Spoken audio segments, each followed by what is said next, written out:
What's up, everyone? Happy Thursday. We got preseason action going on right now. Hoohames was just filling me in on some of the stuff. I was watching a movie and drafting a team with McAuliffe. Shout out McAuliffe. He's in here.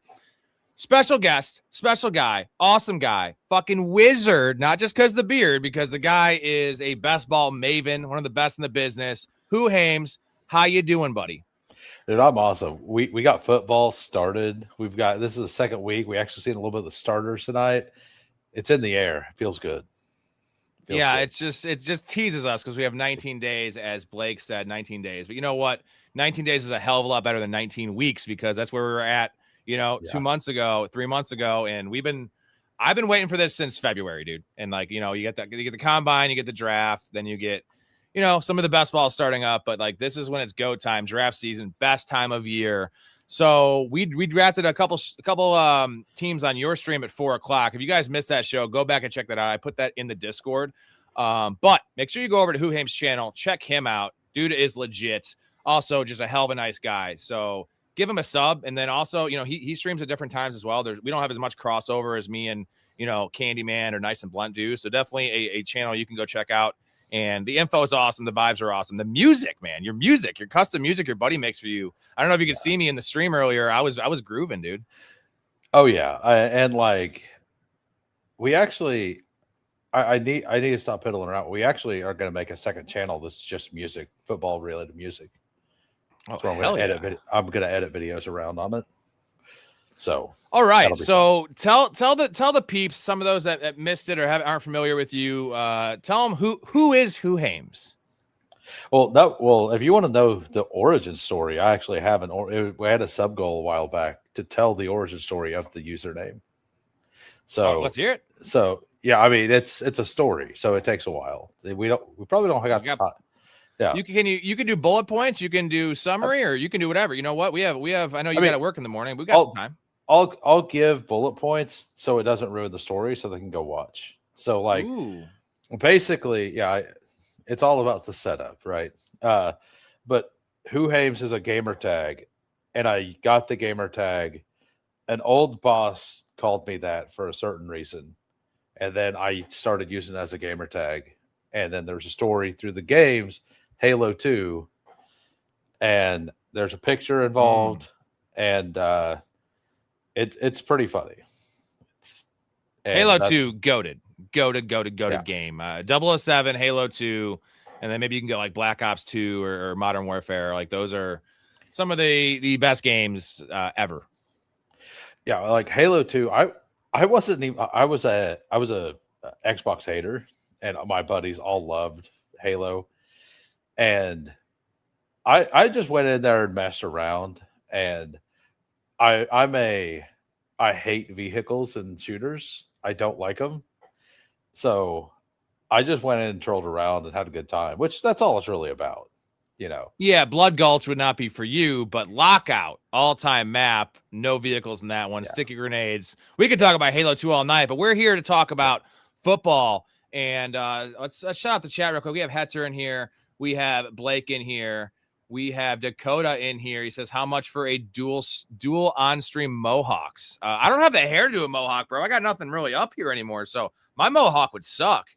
Yeah, my hair is longer than it's been in a year. So there's that too. Maybe we could do beard Mohawks or something. I know you would never touch your beard. You said that earlier. It'd take a lot of money. Yeah. I mean, we can get a GoFundMe for your beard trimming, which would be awesome. That would a lot of hits. You'd go viral, dude. It'd be wild. But all right.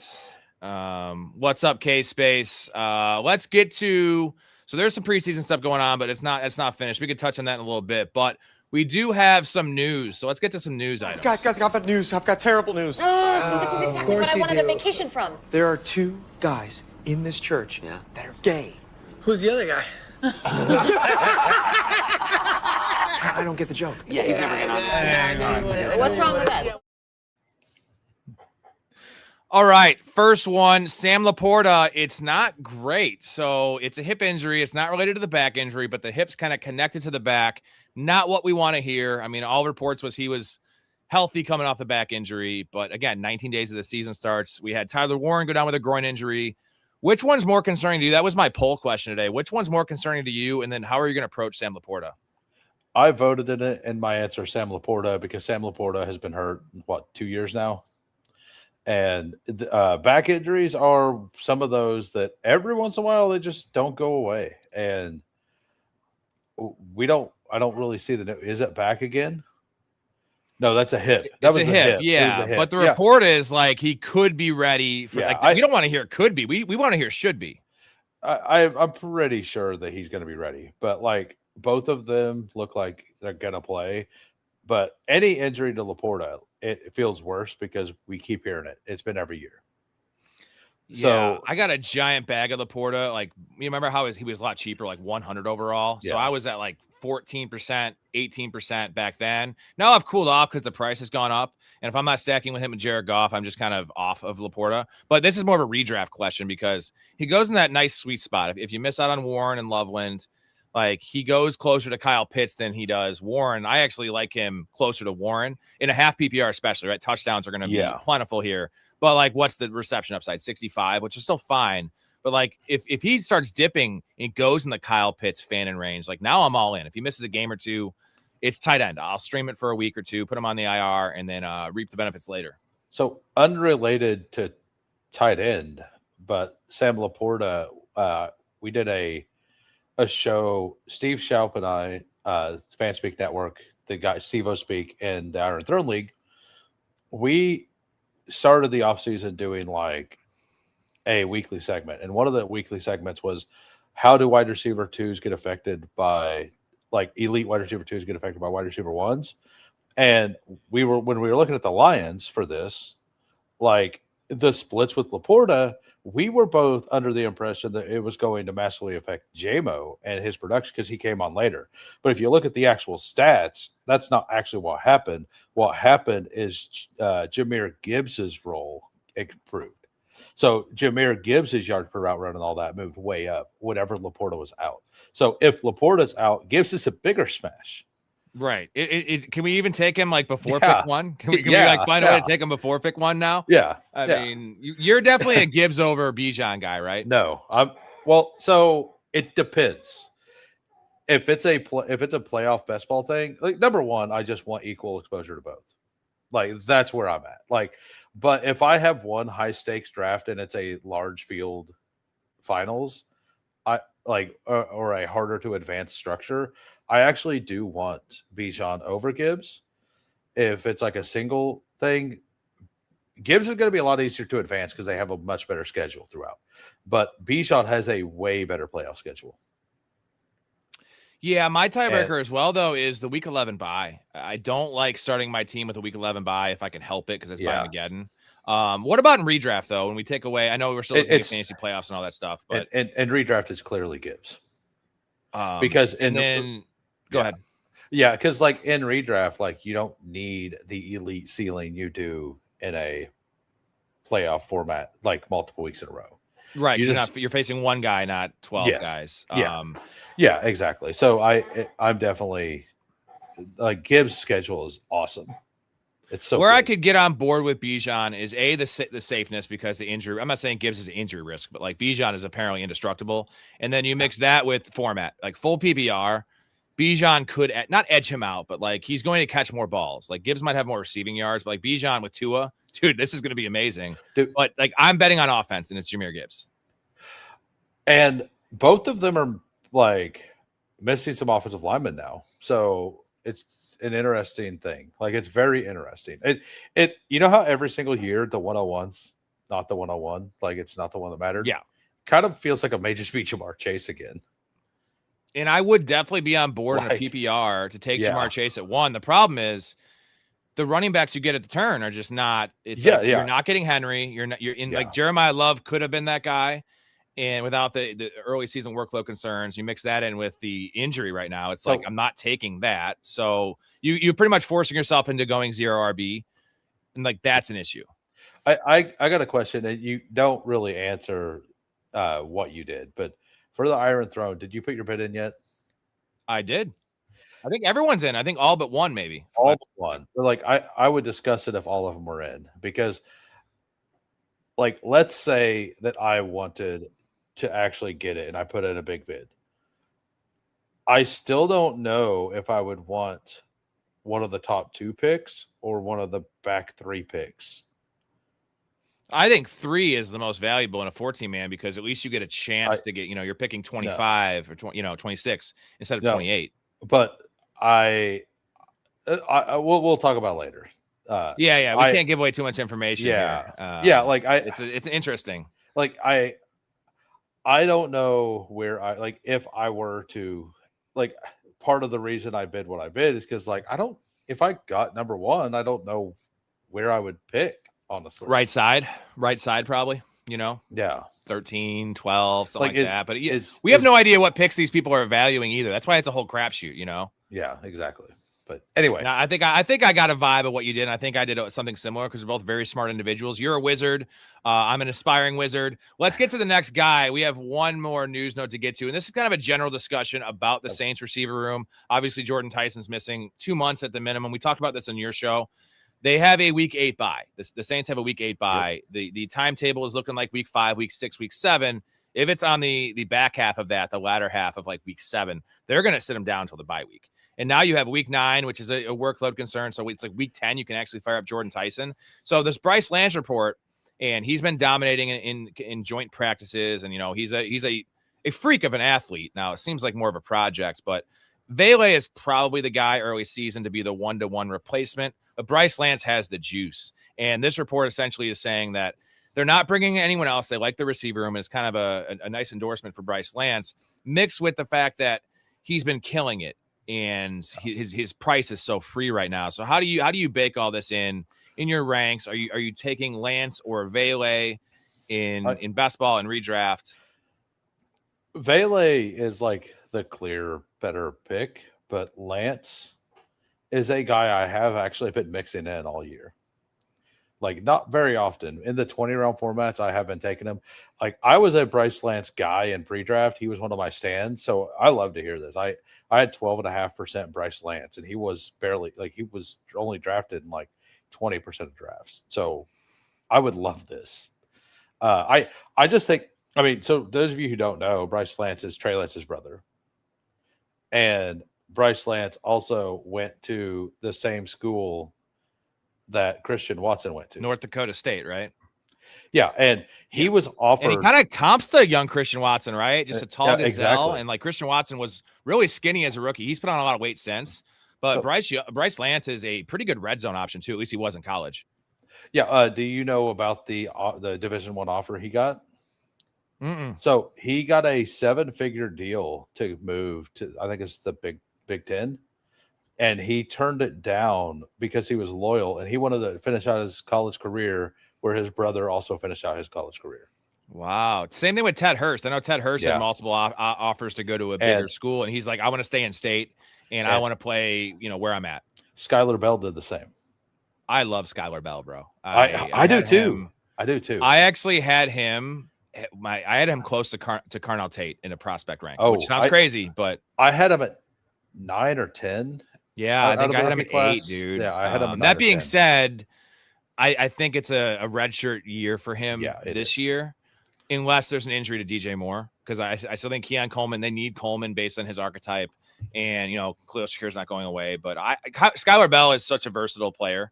Like he's small, but I comped him to Stephon Diggs, and like a guy that can play inside, outside, intermediate, short, and down the field as well. You got a question, by the way. I do have a question. Okay. What's up, Max? In redraft, I'm not one to stash defense kickers. I don't do it with a quarterback or tight end unless someone falls. If I got Sharp and IR and an open bench spot with good depth, my first buy is kicker. Should I stash one?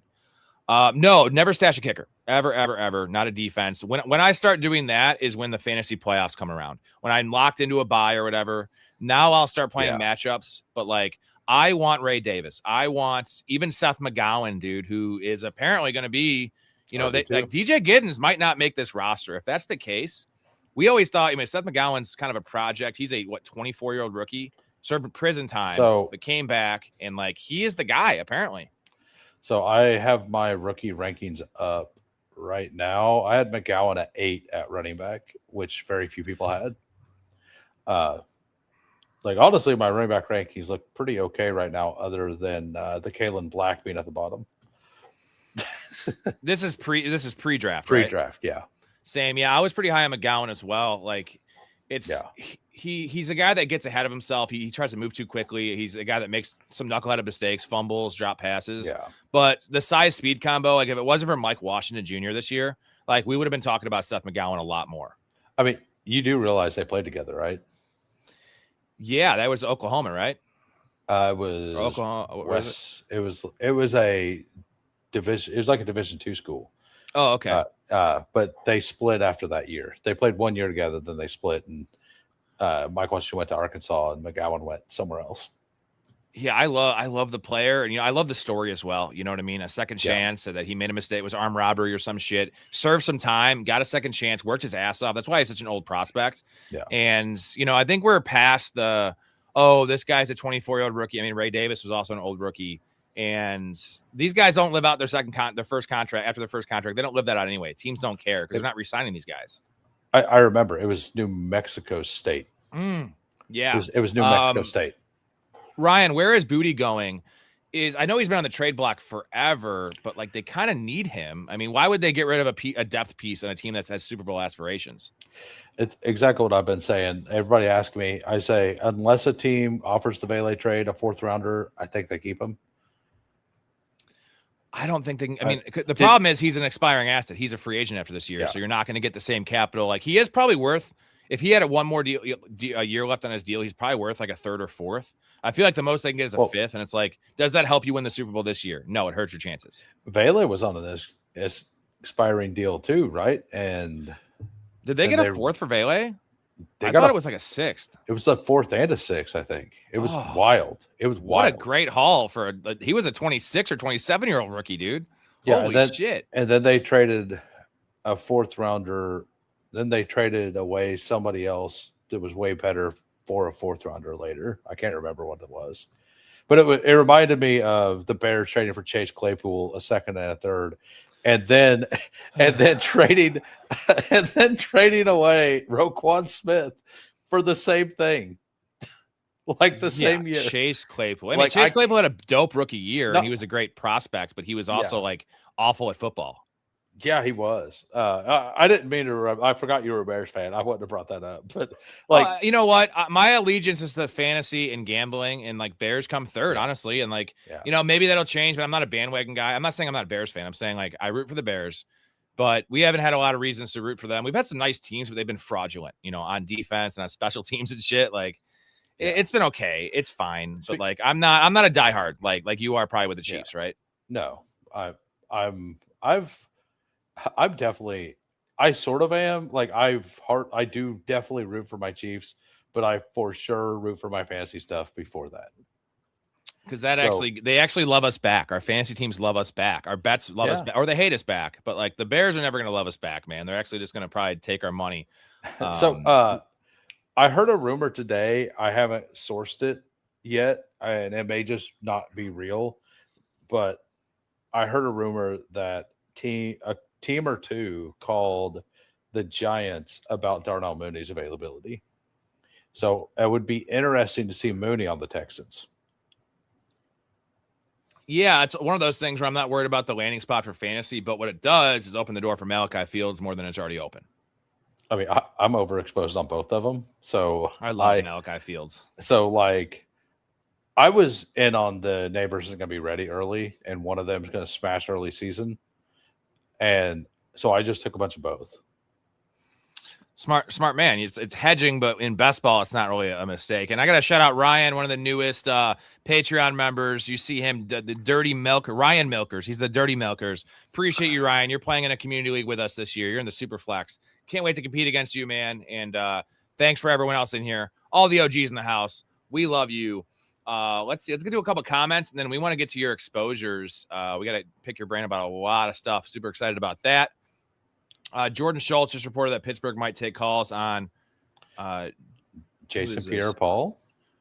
JPJ. They trade if they trade him, might need a new team to root for. Who is JPJ? Jackson. Is that Powers Johnson? That would be the Raiders. The Powers Johnson, the guard, right? Joey Porter. Joey Porter. Oh God, like Joey Porter's their best secondary guy. Yeah, Joey Porter Jr. Yeah, I've never heard him called JPJ. We got it now. Yeah, we got it now. Like we got it now. I'm a Dolphins fan. Jelly Pop's a Dolphins fan. Fantasy has saved my football life. That's 100% accurate, and you probably got to wait a couple more years for it to be relevant. Well, you could this if you're old. I'm guessing you're not old. You have the 72 Dolphins. They went undefeated. Like if they didn't, they make sure that it's known they went undefeated. You know this, right? It's just like, hey, we went undefeated, even though it was a shortened season. The Patriots really went undefeated. They just happened to lose in the Super Bowl. Yeah, and speaking of that, like fantasy saved your football life. Like I became a Chiefs fan when we weren't winning in the playoffs, and I stayed invested into watching games because of fantasy. So like it did the same to me. The Saints for Booty actually makes some sense. That with the injury, that makes sense. Texans make sense. I know the Rams were throwing their hat in the ring because why wouldn't they just trade a draft pick just to solidify this wide receiver in their win now mode? They don't care about draft picks, so that makes sense. That'd be awful for Booty, though. That'd be awful for Booty's prospects. The thing, Kayshon Boutte has a lot of teams he would fit very, very well on. Like a lot of them. The Bears, a team that's going for it right now. The Bears. I mean, I can see the Lions making a call. Like teams that are not a piece away, but they could use offense. The team that I think makes the single most sense is the Carolina Panthers, because he's a direct replacement for what Brazel was going to do for him. And if they were building their offensive plan around that, Kayshon Boutte could go in and do that exact role pretty easy. Dude, we just took Xavier Leggett in that draft earlier. Don't say that, okay? We want our squirrel-eating guy. Yeah, no. I've actually been talking about this. I'm with you, but yeah. I mean, Xavier Leggett's bad. The problem is they've misused Xavier Leggett, and they're going to misuse him again this year because he's not a real X receiver. Like he should actually be the Coker role, and he's a Z. I mean, he's a good Z. He's not a good Z. He has potential to be a decent Z. I'll say that. He should have been an inside-out big slot.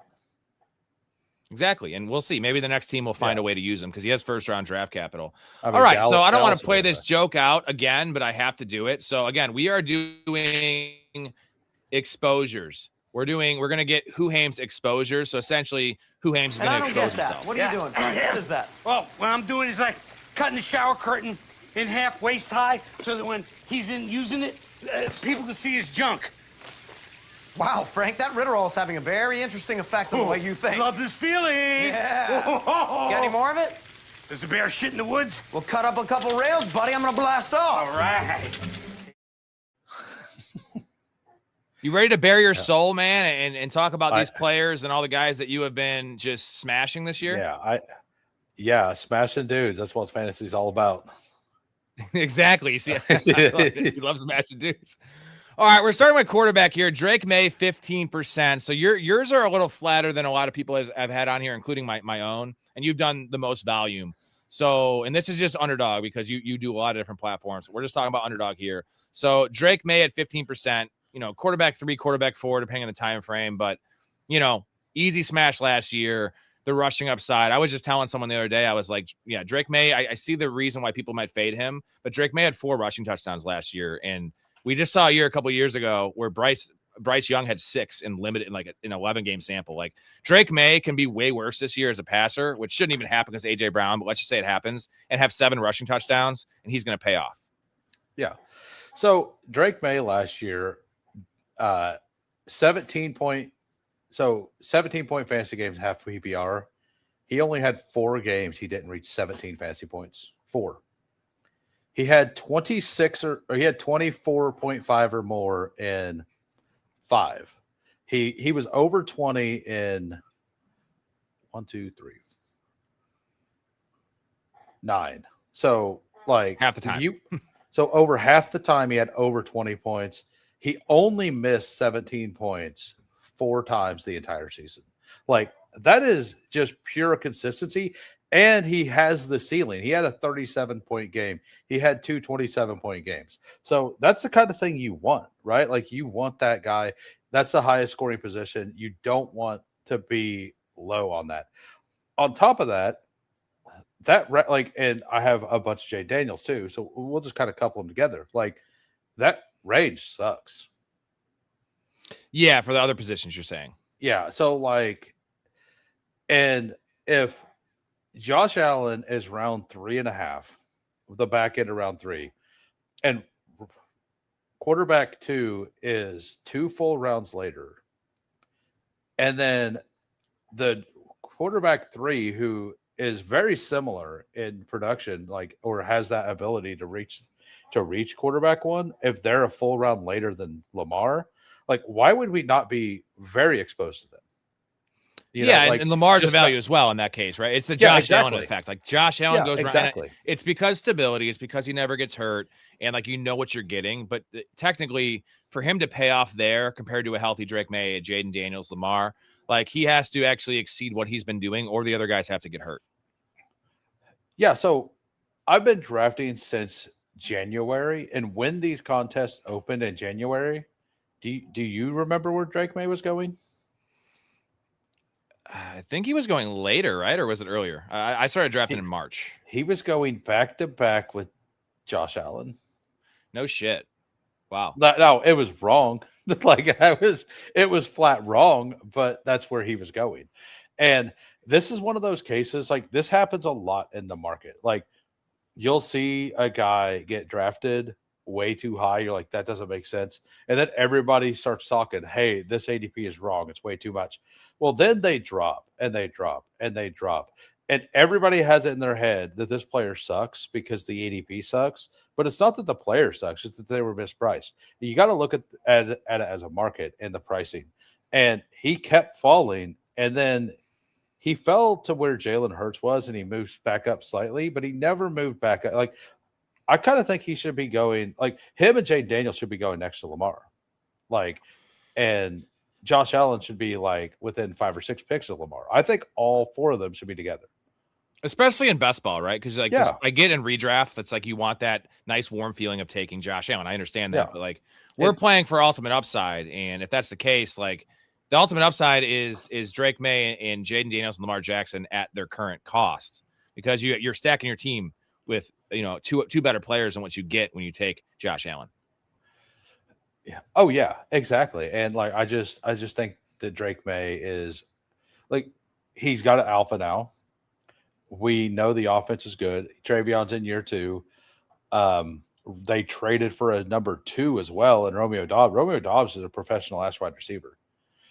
Like and versatile, Yeah, he over the field. He could play in the slot.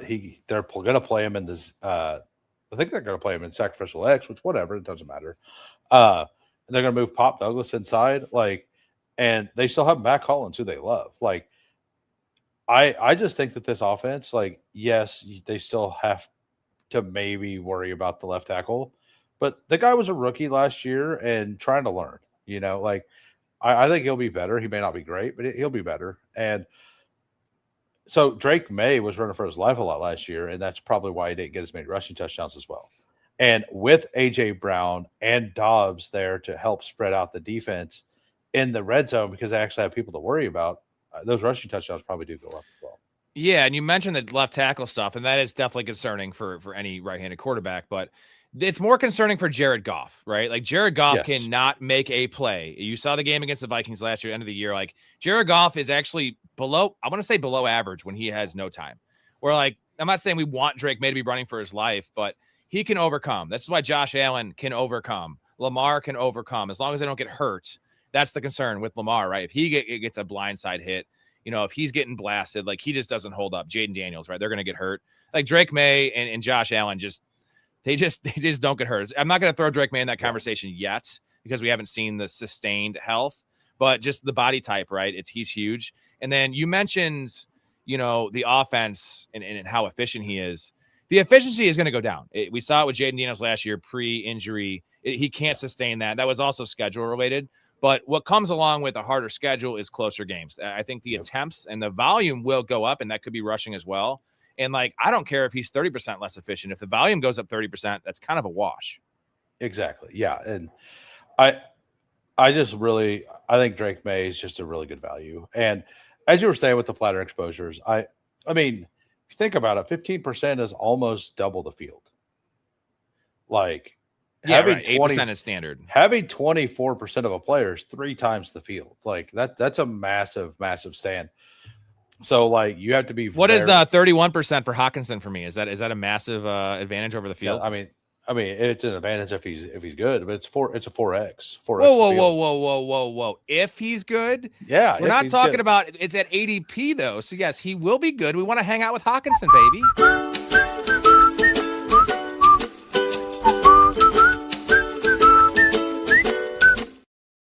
Yeah, I got Hoohames giggling over there. I can see you giggling down there, bro. I love that. I'm just out here living, man. I'm living with Hawkinson, so I'm a late night guy. I just work early schedule, so like I'm a lot more out of control later. Fuck, I like the out of control. Yeah. Ryan says Pittman or Dubs. I mean, this is Pittman at cost, though. I would say probably Dubs, but I think it's pretty fair. I mean, I have Pittman straight up over DK Metcalf. So, oh come on, don't do that. Oh no, you've been talking to Adam you've been talking to Nice and Blunt too much. The reason he has that take. Oh, look at that little flex, dude. DK catches 7 touchdowns a year, man. I'll give you this in PPR. I can get on board with that possibly. In half PPR, like I don't know. I like the pairing with Aaron Rodgers. I like Pittman. I've always been a Pittman guy, but like DK now, actually DK is going to get single coverage, and Aaron Rodgers knows how to utilize his number 1 receiver in single coverage. You've seen it forever. He's going to take shots downfield if he has the blocking. Maybe. I think both of them are fine picks, but I do think that Pittman should be ahead of DK Metcalf. I just don't see the ceiling. Like we're talking about spike weeks. Like Michael Pittman's never going to catch a 60-yard touchdown. Never going to happen. DK Metcalf can catch an AJ Brown level slant and take it to the house. We've seen that happen for years. Yeah. DK Metcalf, he's only like he rarely runs the slants. Like that's the problem is that he's never ran those slants. If he was to start to run those slants, like and be efficient at them, he would be dominant. Well, let's just hope that happens. Let's move on to Tyler Shuck, who, I was actually coming out. I was really high on Shuck. Like I had him as the most arm talent in that class, even over Cam Ward. It was just the crazy injury stuff in college, which we still have to be concerned about because he's a small dude that plays fucking reckless. Like I think I read the stat. It was 42 design runs, which we'd love for fantasy in, 9-game sample size, which is like Lamar Jackson level design we don't want to play scared. Like we'd love that for fantasy, and there's no Taysom Hill anymore, so that's going to be even more maybe for Tyler Shuck. But it's the fragility of the second round pick, the old rookie. I'm not saying he's going to lose his job. I'm saying it's not a 100% chance he keeps his job all year. If he plays bad, like they will replace him because they're not tied to him like they're like the Titans are tied to Cam Ward. But take that conversation aside. Why do you love Tyler Shuck? Kellen Moore offense.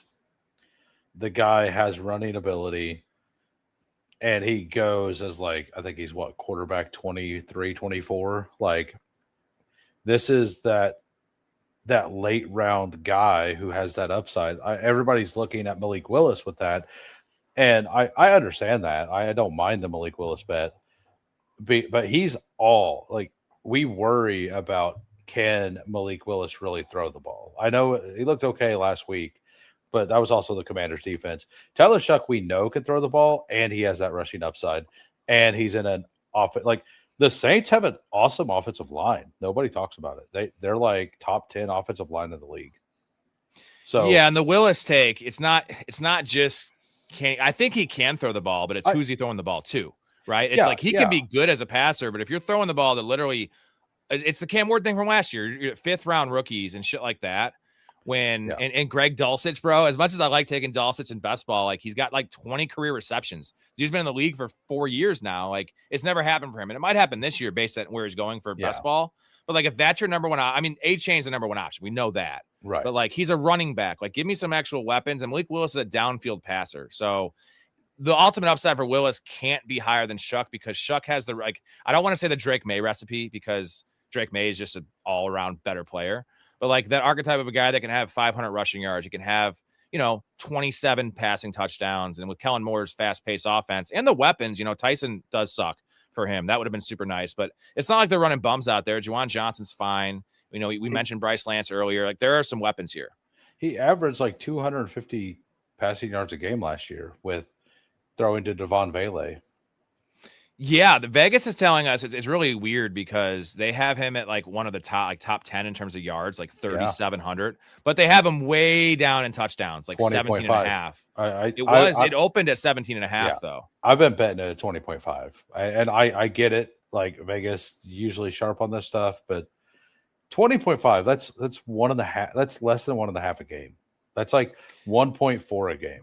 Or 1.3. I think what they're banking in, and this does make a lot of sense because we know this is going to be fast paced. I think they're kind of banking in an offense that moves the ball a lot, that gets down there, but like the young quarterbacks who struggle in the red zone, like ETN is not. He's in my mind a below average goal line running back, and like they're gonna be up and down the field and just not scoring as many points as their yards would indicate. And like part of my bet was that Tyson was on the team. Not gonna get me wrong. Don't get me wrong, but like Juwan Johnson, Olave, and Vele are all decent red zone threats. Like I'm not really worried about. I think it's a clear bet. Like I would be shocked if Tyler Shuck doesn't throw 25. All right, I do like Tyler Shuck. I'm low on him in terms of exposure, like 7%. Not like crazy low or anything, but yeah. I also like to take the really late quarterback. I'm really high on Bryce Young because he goes 2 rounds later. And I do think there's some rushing upside with Bryce Young. Let's move on to, we talked about Jaden Danielson and Lamar a little bit. Those guys don't really need to be talked about. I mean, I do want to talk about Lamar real quick. Yeah, go ahead. So I said that they kind of needed to be grouped together, like Lamar, Jaden, and Drake, right? Well, Lamar, nobody's talking about it, but he had 3 games healthy last year. One of them was Kansas City, who randomly will just shut down people. Like, you have bad games. And people were talking about how Lamar regressed last year. Well, he wasn't healthy in the games that he regressed. Those first 2 games, he had 25 and 27 fantasy points. That's Lamar Jackson. That's the only time he was healthy last year. He's got better weapons this year. He's got a more explosive play call. Like, all that Doyle's talked about is they want to play explosive plays, just explosive plays.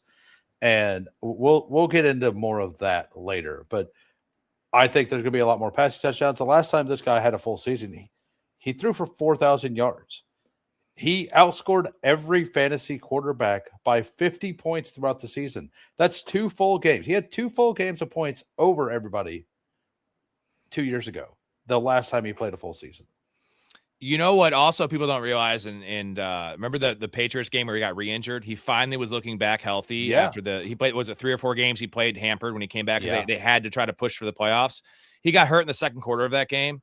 And I remember I had a lot of money on the Ravens 22-1 to win the Super Bowl when they started off 1-5. I was like, this is a great odds. If Lamar gets back, their schedule was cupcake. And I didn't believe in the Steelers last year. I did not believe in the Steelers. And I was like, they're going to be, and I didn't believe in Joe Burrow coming back, even though he said that somehow they brought Joe Burrow back, which is insane. And that game, man, he had like 33 yards rushing in the first quarter and a half. And it wasn't just the stats, right? He looked not quite like Lamar. He looked like 90% of Lamar. And you saw it wasn't even just the rushing stuff. It was that Lamar sets up the pass with the rush. And the rushing stuff's all awesome. But like the threat of his rushing ability opens up the field. Yes. And he's confident with his legs and he gets his feet under him. And like that, I was like, when I was watching that game, I was like, bro, I had like fucking $80 in that bet with a bunch of different sprinkles at 22-1. I was like, if they just get in the playoffs, and look what happened. The Patriots ended up fucking going to the Super Bowl. And I'm not saying they would have beat the Seahawks, but like they would have given them a better game than what that beat up Patriots team had, and that not battle tested team at all. And like that was the upside of like he still wasn't totally healthy, but you saw him look like himself. And I think recency bias is like, oh, Lamar just lost it. He's what, 31 years old, 30 years old. Yeah. Like that's stupid. I think he's peaked, and I think he might be a little bit on the downturn in terms of athleticism. But with these quarterbacks, you've seen it with Lamar recently.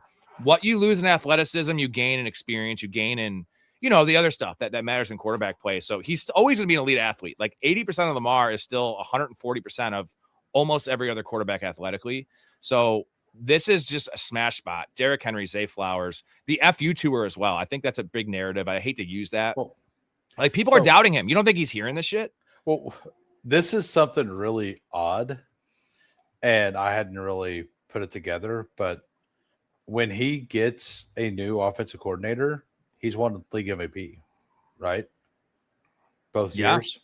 And he's got a new offensive coordinator now. It definitely got a little sour with Monken, and I feel like he started getting a little cute. And that's a really good point, man. See, this is why we bring Hoohames in the channel, because that's a big draft energy thing. Like I had to put that together. Big draft energy put that together. I'm trying to find something. Where is it at? I have So damn it. A little thing on Jaden then while you're looking that up. Like I got it. So you want to talk to Todd Monken? I found Todd Monken. Todd Monken wants to tune into the show and say something to you. He can't masturbate. He can't make it come out. He can't go left? No, he can't go to his left. Can you go to your left? Nobody can. No one can. Hard, It's funny, though. There's other things I can do lefty. I can eat lefty. I can brush my teeth lefty. There's a big difference. You need rotation. You need tempo. You need feel. Season. I think you learn a lot. In fact, you learn a heck of a lot more when things aren't going well than when it is going well. And I learned a lot. That's Todd Monken, baby. Yeah, there he is. Funkhauser, dude. The Ravens gonna miss their center. That's a fact. Like, didn't their other center go down today too? I read that. I think I'm not positive though. But yeah, just real quick on Jaden Daniels. Like, if the guy stays healthy, he's an animal. End of story. Yeah, I mean, it's the archetype we want. It's Lamar Jackson, like 0.5, right? It's not 2.0, it's 0.5. Yeah, exactly. Yeah. All right, so Patty Mahomes and Jackson Dart. Talk about these two players. And the Jackson Dart thing's pretty obvious. I prefer him in redraft because I can replace him. You know what I mean? Like, and he goes so cheap. But it is the swing play. You mentioned the matchup against the Cowboys, right, that you're targeting? Oh, yeah. So these are actually two of the three top target games for me in best ball. So I believe Kansas City is going to be playing for the playoff lives the entire fantasy playoffs. I think we're going to be a borderline playoff team. I think we're going to have to win those games. And we have tough opponents. We got the Patriots, the Niners, and then the Chargers.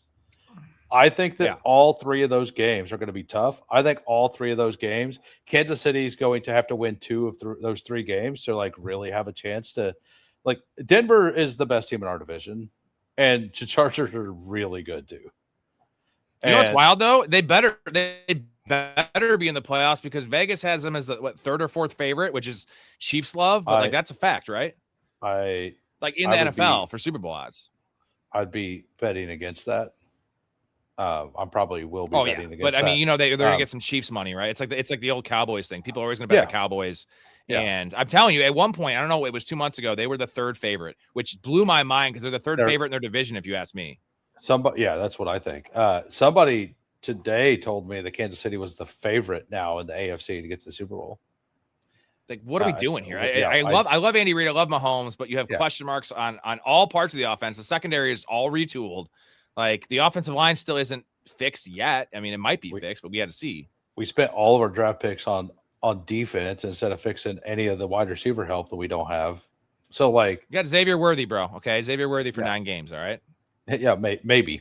But like, so Mahomes last year, I know he's probably not going to run as much, and a lot of his fantasy production came with the run. But like, it's an Eric Bieniemy offense, man, and Eric Bieniemy was the absolute man with Mahomes back 4 or 5 years ago, and Kenneth Walker is going to help open up that entire game. Like, Kenneth Walker is going to be an animal, but he's also a way better receiver than people think. I think between Emmett Johnson and Kenneth Walker, there'll be probably 10 touchdowns between those two this year. And it's also just Patrick Mahomes. Like, I know it's like it's a stupid analysis, but like we've said this last year and the year before, you can never get Mahomes cheaper, and it hasn't worked out for many reasons. But that was quarterback 4 and quarterback 7. Like, this is quarterback 12. And, I know there's a lot of juicy names around him. I know like Jared, it's like, why don't we just take Jared Goff? Because Jared Goff every year, 33 touchdowns, 4,500 yards. I mean, I get that. And the defense isn't much better. But this is just a play on Patrick Mahomes. Like, it just seems like easy money. Patrick Mahomes was still quarterback 5 last year in points per game. And that's where the broken offense, and it was a lot, like what you mentioned, a lot of rushing stuff. And yes, that will come down, but we haven't seen Patrick Mahomes hit a deep ball for 3 years. And I'm exaggerating, of course, but like that was happening twice a game, right? It was whoever it was out there, it was going to happen. And it just hasn't. I've said it a couple times. He was a Tyreek Hill merchant. A little bit. Yeah. I mean, that was definitely a factor. And I think the defense is also adjusted, right? They were the creation of the too high shell. Right. And that's why the Kenneth Walker signing is so good. We'll get into more of that. Kenneth Walker. Yeah. Hell yeah. Okay. Let's and so, but that game I'm very, very into, like that whole playoff schedule. And I just think that the Dallas Giants game is the single game that you want to be in on. I kind of feel like that game is going to be 30 points both sides.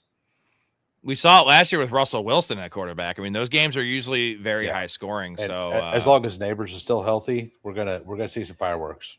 Is that game in Dallas? I hope. I think so. Yes. It's okay, because MetLife, some landmines in that field. Because both of those games are in domes. Good. Okay. Sweet. All right, we do something different around here. We play our intro kind of whenever we feel, and our shows are usually really long. So I'm going to hit you guys with the intro. Be back in 28 seconds. Get to some comments, and then we'll get to Hoohames running back exposures.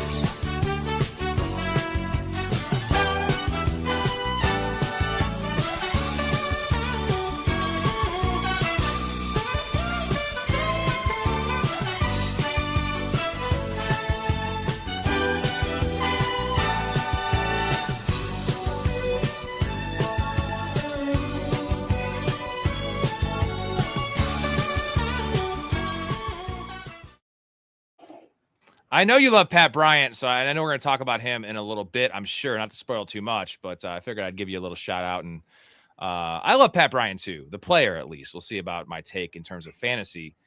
Let's see. I saw some spam about CD and Von Miller. Was there some kind of tussle today or something? I didn't see anything. There was I don't know who the Giants were playing, but there was a big scuffle with Giants offense and somebody today. Maybe there was also a Judkins thing too, where Judkins was getting into it with defenders. I love Judkins. Let me see, where are we at? I want to read this team real quick. Where is it at? Yeah, so like the Pat Bryant thing, I was taking him in pre-draft last year. Like I had like almost 8% Pat Bryant in pre-draft last year, and I feel like the run out was really bad. I feel like the take was really good. Like the run out was good because we got way more capital than we thought we were going to. I was thinking it was going to be like around 4 capital at most. And he ended up going around 3. And then like it just, as it started to work, like he kept like getting those nagging injuries. We got a comment from Jay. My son got May in the 12th and Seattle's defense in the 17th. He's talking about last year. Yeah. I posted this in the Discord. I play a bunch of Fantrax Publics, and there's a guy that I have in there that I played like 10 leagues with last year. And I was looking back on some of my teams, some of my streams just before I start mine, just to get in my own head and see what happened, what worked, what didn't work. It's all out there. And we had a team. This is me and my co-host Mike Storey drafted this team together. We got Drake May at the 13-11 in a 12-team Fantrax league. And we had second most points, and we missed the playoffs, and 6 teams make the playoffs. Listen to the start, and you'll see what happened. Nico Collins, Derrick Henry, James Cook, Garrett Wilson, Devonta Smith, Ibuka, Olave, Tucker Kraft, Cam Scatterbo, and we had Drake May and Caleb Williams as our quarterback. We took Caleb in the 14th, but we lost. Nico got hurt at the end of the year. He missed some games. We lost Garrett Wilson for the year. Ibuka might as well have been hurt, like not playing. Kraft and Scatterbo, like that team we were like 200 points ahead of the second highest team after week 6. And then we missed the fucking playoffs, even though we, had second most points. But that's a Drake May point though. Like Drake May 13-11 last year. Just that's insane. I only did 2 higher dollar redrafts last year. And one of them it was a 10-man league where they put 6 people in the playoffs. We were the second highest scoring team by 150 plus points and missed the playoffs. And only 4 teams missed the playoffs. And only 4 teams missed. It was wild. It was wild. That's called fantasy. That's the same thing in NFL when you play the hardest teams and like that point differential, you're like plus 30, but you have a losing record. Yeah, that's for real, man. That's the parallel between real and fantasy, which we do like when we're on the other side of it. Exactly. Ryan says, call me an idiot, but I'd take Kirk Cousins over most of these late rounds quarterbacks. The problem is Cousins is not keeping the job for more than 7 weeks and nothing on the ground. I think if you're thinking about redraft, I think it's fine. Like, because you know when to cut him. It better be a 6 for a passing touchdown league, though, because I don't want a statue who's not giving me. He's literally he's Jared Goff on the ground, right? Same thing. Yeah, I mean, number one, like the 12th best quarter, like you could just get Jordan Love for free. So like, why not just do that instead, right? How soon before we are comparing Cam Ward to Jamarcus Russell and Zach Wilson? Ooh, that's rough. I've been in on the experience for Cam Ward improving. We didn't get to him. He's kind of up there on my exposures. And I'm a believer, and I've been a believer that Brian Daboll can fix him like Brian Daboll fixed Josh Allen's accuracy. But he also had 2 full years with Josh Allen, right? So this is like maybe I'm a year ahead in that. But I think it'll get better throughout the season. And if it doesn't, they're done with him. Like, they'll just draft another guy next year. Derek says Jaden Daniels equals RG3. I mean, maybe it wasn't the injuries though they're not like the elbow injury wasn't his throwing elbow. Like, it's not concerning. Now he could become RG3, but there's no like going into this year. I'm not worried about his injuries. Are you? At least his like from last year's injuries. I agree. Like, I disagree with that completely because RG3 was never like a really accurate quarterback. He was insanely good running around. Jaden Daniels' accuracy was insane. Yeah, it was literally. I almost think it was more impressive than Drake May's deep ball metrics. Yeah, like they were 1A, 1B, right? However you want to say it, but like it was wild. Yeah, dude, Daniels is a baller. It's just he's a twig. He is legit a twig. Yeah, it is. He's so small. Lamar Jackson missed most of the season. Jaden Daniels is Lamar 2.0. Again, I like the comparison because Lamar has missed. You know, he's almost like a poor man CMC at the quarterback position, where it's like if he plays, if he's healthy, he plays the whole year. And if not, it's not a season ender, but it's like not a 2-game injury. It's usually like a 5 or 6 injury. And then it derails the whole season because he comes back early because they need him because they can't win with anything else. Because they need it's so hard to replace Lamar because like it kind of had it with Tyler Huntley. You need an archetype of quarterback that's why I wanted Justin Fields to go there, right? Like that's the guy that he needs a better coordinator. That guy that could replicate some of the things Lamar does where like it doesn't work with a pocket passer. You just don't have the skill. They don't have the weapons. And Lamar does it without any weapons typically. Yeah, and he's going to have some weapons this year. It looks like. As much as you like Lane more than I do, but I mean, I don't like all you need, baby. I don't like Lane. I'm a Surratt guy, but Lane looks good right now. Yeah. Supposedly, CD is banging Von Miller's baby mama. Well, they would get rid of Von Miller before they got rid of CD, you know, and like maybe she was hitting on him. Who knows? But maybe I guess we'll have to see. Yeah, maybe she was into it. What is happening here? I haven't any idea, honestly. I'm giving Frank a handy under the table. That is true. Look, Snail, back off because you're just mashing it now. Son. For God's sakes, Gail. Mom, I'm sexually active now. Get over it. 33 years old. You're supposed to be sexually active. You're not supposed to be fondling your uncle under a table. Whoa, we're not blood related. I don't think CD and Von Miller's baby mama are blood related. Maybe they are. Maybe it's Alabama. Who knows? McAuliffe in here. Shout out McAuliffe, my boy. We just finished up a banger. Our team is just disgusting. I don't know it off the top of my head. Hey, McAuliffe, post that in the chat. Post a team.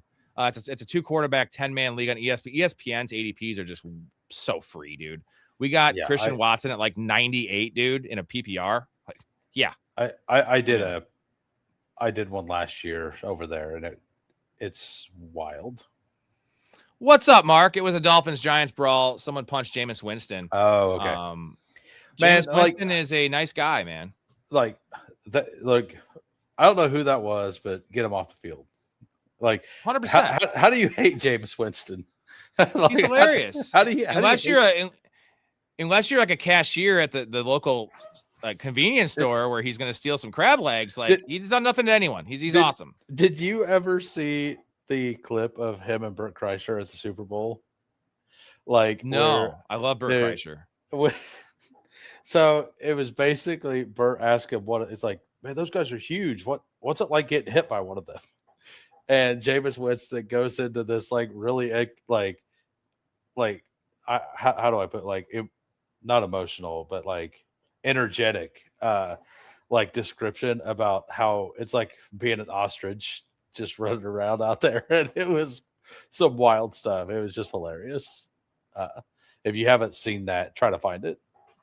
I will. I love people have kind of compared me to Bert Kreischer, probably because I'm big and I'm boisterous. All right, I'm gonna read the team real quick before we get into your exposures. This is a 2-quarterback league, two quarterbacks, 2 running backs, 2 wide receivers, and 1 flex. So you obviously want to flex a wide receiver, and then so it's not super flex though. So the 2 quarterback thing kind of sucks, dude. Here's a team: 4 for a passing touchdown. So we kind of faded quarterback. Jared Goff and Baker Mayfield, A-Chain, Jahmyr Gibbs, Zay Flowers, CeeDee Lamb, Brock Bowers, and Malik Neighbors is our flex.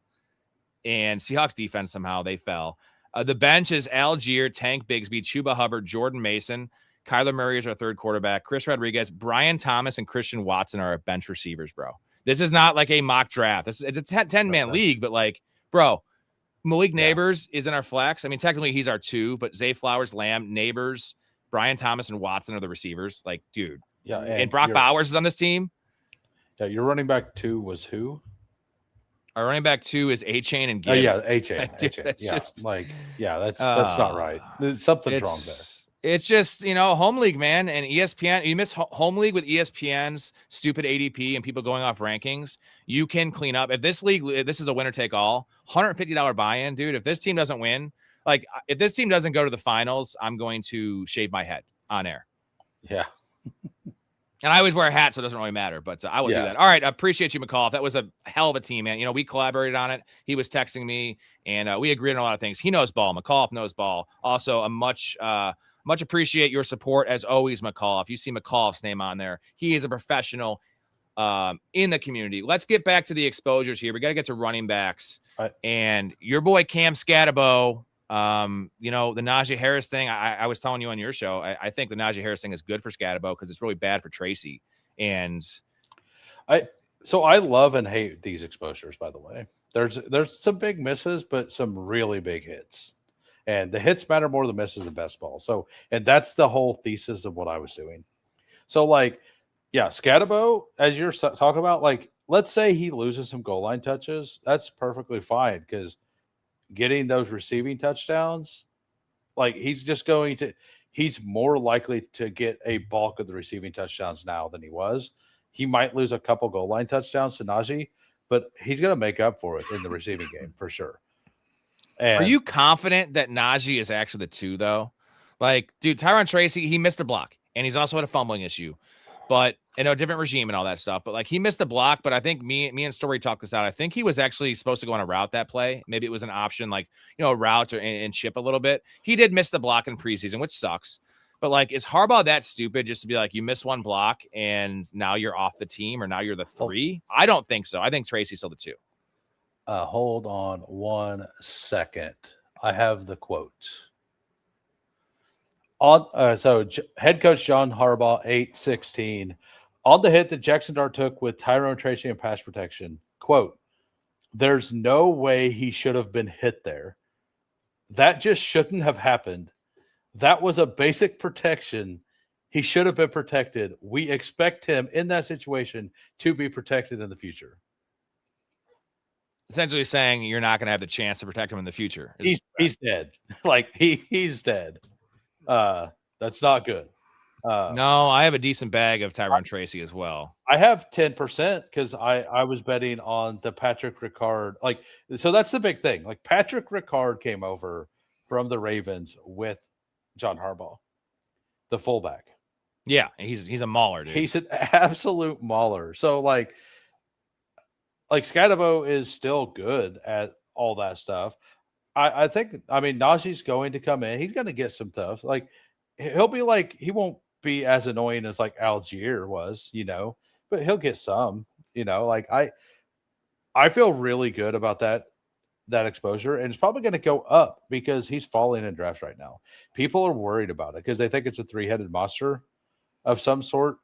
And what the Giants have been saying is that the plan is to use Najee, but they expect to ramp him up. And I'm pretty happy about that. They've also said that Scadabo doesn't look 100%, but he looked really good. Like they're like, we don't think he's 100%. Well, if he's not 100%, he looked awesome in that first game. Like if it's a three-headed monster, though, like, and I'm not saying it will be. That is concerning. And the other part that's concerning is John Harbaugh with Derrick Henry. Like Cam Scadabo, as much as we love him, I know he's more versatile than Henry, but Derrick Henry is an all-time talent. Any way you break it down, he should be on the field like every snap he can handle, unless you're down by 21 points. And they were down by 7, or in a game in the third quarter, and you didn't see Derrick Henry for like more than one series. And hopefully Harbaugh learned his lesson, right? Like this is probably a bad strategy.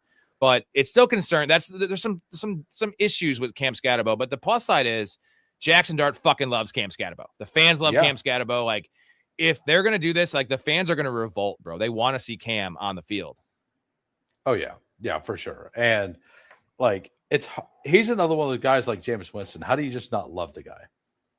He might be might be wild. Like the clip of him doing the taco, like that classic stuff. Yeah, I love Scadabo. I had so much Scadabo last year. Probably like 12 out of 36 leagues I had him, and I was so happy. It was 10th round, 11th round. It was so free. I had 28% of him in best ball. The first half of my year was really good, and then it all fell apart. It all fell apart. Katron Allen is your second most exposed guy. Is this just ambiguous backfield, cheapest guy, rookie, and the only guy that actually has goal line chops potentially in this offense? There's a lot of reasons why. Number one, I'm not a Bill believer. Number two, I believe that he could have been the goal line guy. He was the cheapest guy in the backfield, as you were saying. And I didn't believe that JCM was going to get the opportunity to do the pass catching stuff. And I knew that they wanted somebody that was not a pure tell on if it's a run or pass. And JCM last year was. And they come out and talk about that, but they've also worked very hard on getting JCM into that role. I'm up to 8% JCM now. I've just been taking him at 95 every draft. So like I don't hate that exposure. Like really, it's still I'm taking him in like the last round, next last round every time. So one thing about Katron that nobody realizes, like he was in the backfield with Singleton, right? And I point this out all the time on my stream. And I'm also a hater of Singleton, so I don't know where you stand on him. I don't like him. I didn't like him at first glance, and then Storey is my college football guy, and he's like take another look, and he made me watch the entire career, not the senior year stuff was rough for sure, but his freshman year was elite stuff. I think every year, and I love him as a pass catcher. I love the archetype of running back. He seems like a boomer bust prospect, but the upside of Singleton is just so much higher than it is Katron Allen. I disagree. Katron Allen's boring as shit, dude. I mean, so last year, Katron Allen. So 2 years ago, in 2024, Singleton was awesome and Katron Allen was okay, right? And if you go back and like I have the stats pulled up right now, I'll just say them. Like so, Singleton. In 2024, 6.4 yards per carry, dropped all the way to 4.4. Katron Allen in 2024 was 5, moved up to 6.2. Touchdowns, Katron went from 8 to 15. Singleton went from 12 to 13, so about the same. Like yards after contact, Singleton went from 3.54 in 2024 to 2.69. Katron Allen went up. Every stat across the board, Katron Allen went up and Nicholas Singleton went down on the same exact team. Explain how that works. I think the explanation, and if you're going to go on the Singleton take, like which I want to do, I think he had to be hurt, right? And maybe, not the foot injury he had in the end of the season, but maybe he was dealing with an injury. We never heard anything about it. Like, and it never came out that maybe that was a thing. Now, Katron Allen can catch the ball, but he's not really efficient at it. He's had 18 receptions both years. And like last year, he had 18 receptions. Singleton only had 24. So like they noticed that Katron was just better. And Singleton's also kind of a liability in pass protection. So that's correct. Like, yeah. And Katron's pretty sturdy, man. And Katron's a pretty sturdy thing. So for me, I just think that the upside, like you have to be on the field to have upside. I don't know that Singleton will ever really be there. He needs an injury where I really do believe that Katron Allen could actually carve out a role. It depends what they want, how they want to deploy this situation. But Rashad White is just, you saw him lose the job to Sean Tucker last year. And even his rookie year was just like the craziest volume play in the history of the world. And he's fine. He's a great, he's a pretty good pass protector for his size, but elite receiver. But that's not what we're talking about. The option, it's JCM essentially. And why would they draft Katron Allen if they actually love JCM? Because they signed Rashad White, you know? Yeah. So all of this came out before training camp, like my exposures did. And number one, they spent a 7th round pick on JCM, and they spent a 6th round pick, which is more capital, on Katron Allen. Number two, this is like if you go by value of running back room, they have zero allegiance to run. They do not care about the running back position at all. They think you can just plug anybody in and it work. And number three, so like I don't think they care who gets it. They're just going to play the best guy.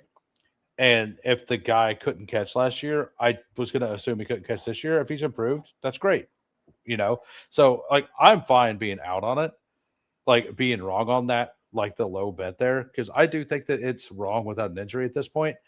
But it also was a low, like it was a low opportunity cost, big swing. Yeah, last round pick, right? 17, something like that. Like, so that's fine. I was fine doing that. And something I did last year that was wrong is I was in on Jarquez Hunter over Corum. When I found out that I was wrong, I just didn't start taking Corum. I just stopped taking Hunter. And this year I'm doing it the other way. I'm like, no, I'm going to correct it. I'm going to go to JCM. So like that is something I did wrong last year that I do think like if you're wrong on something like that, just adjust. Like the team you're drafting now is the team that you're going with. So make the team you have the best team, like the best version of itself. Wise words from a wise man. Yeah. Tony Pollard, your next highest, third highest exposure, 18%. Clearly, you just said you hate Nick Singleton, so that's probably baked in. And I know he was never really a factor early on, but Tony Pollard looked pretty good in the preseason game. I mean, he's one of the only running backs to have 1,000 yards in 4 straight years, I believe. Yeah. So for me, it's very simple here. I believe Daboll's going to have a good offense. He's one of the cheapest starting running backs out there. The offensive line last year, like I don't care about anything that happened before like week 12 because Callahan hired his dad to do a job that he's never done, which is coach offensive line. And if you look at the back half of the year with what the offense done in the front half of the year, it's night and day. And if you look at what Tony Pollard just did at the back half, whenever they were actually getting taught by they were actually not getting taught by that guy. Like it's a night and day difference. So I think that the offensive line's not as bad as it performed as a whole last year. And like in the fantasy playoffs last year, Tony Pollard was good. And part of that was because the offensive line played better. And Tyjae Spears is a really shifty. I like Tyjae Spears. I love. He can't stay healthy. So they won't overuse him. Like he's going to be a 30% player. I guess the possible issue here is if they want to play Singleton, but I think that Daboll is an old school dude that's going to play to win. Obviously, new regime. Same with their whole coaching staff, right? So it's like they're going to play to win, and Nick Singleton is not. As much as I like him, Katron Allen's the more pro-ready prospect. So why would they play him? Well, also, very shortly after the draft, they were asked about Singleton, and they basically said Pollard and Spears are a 1A, 1B. Yeah, that's how it's going to start. And one of the concerns, I guess, would be, and the nice thing is for Pollard, there is the trade risk, which helps Singleton, but it would be a better landing spot most likely. It'd be David Montgomery going down or something, and then they just pop him over there, and he's a veteran that doesn't need time to adjust. It's a running back. He can come in there day one and be a lead ball carrier. Let's be honest, the dream scenario, and so the dream scenario is that he lands in Washington, after a JCM injury or something. Yeah. I'm trying to think of a better situation. And so tacking onto the Katron Allen thing, just basic football knowledge, running quarterbacks help rushing efficiency. So I just wanted to attack that room. And they hurt pass catching, but that doesn't matter for Katron Allen. So it's this is the Alfred Morris effect, right? Remember Alfred Morris 12 touchdowns every year. Like 5 yards a carry. Alfred Morris was terrible, but it didn't matter because there were wide open lanes. Let's move on to Emmett Johnson, your boy. I love Emmett Johnson. Love the prospect. I think he is Bucky Irving is my take on Emmett Johnson. Probably better than Bucky Irving as a prospect. I know it seems like a wild take, but the dude's got the best contact balance I've seen in years, and he doesn't have breakaway speed. But best pass catcher for me out of this class. With the it's only 1 year. The concern with his profile is 1 year of production at Nebraska.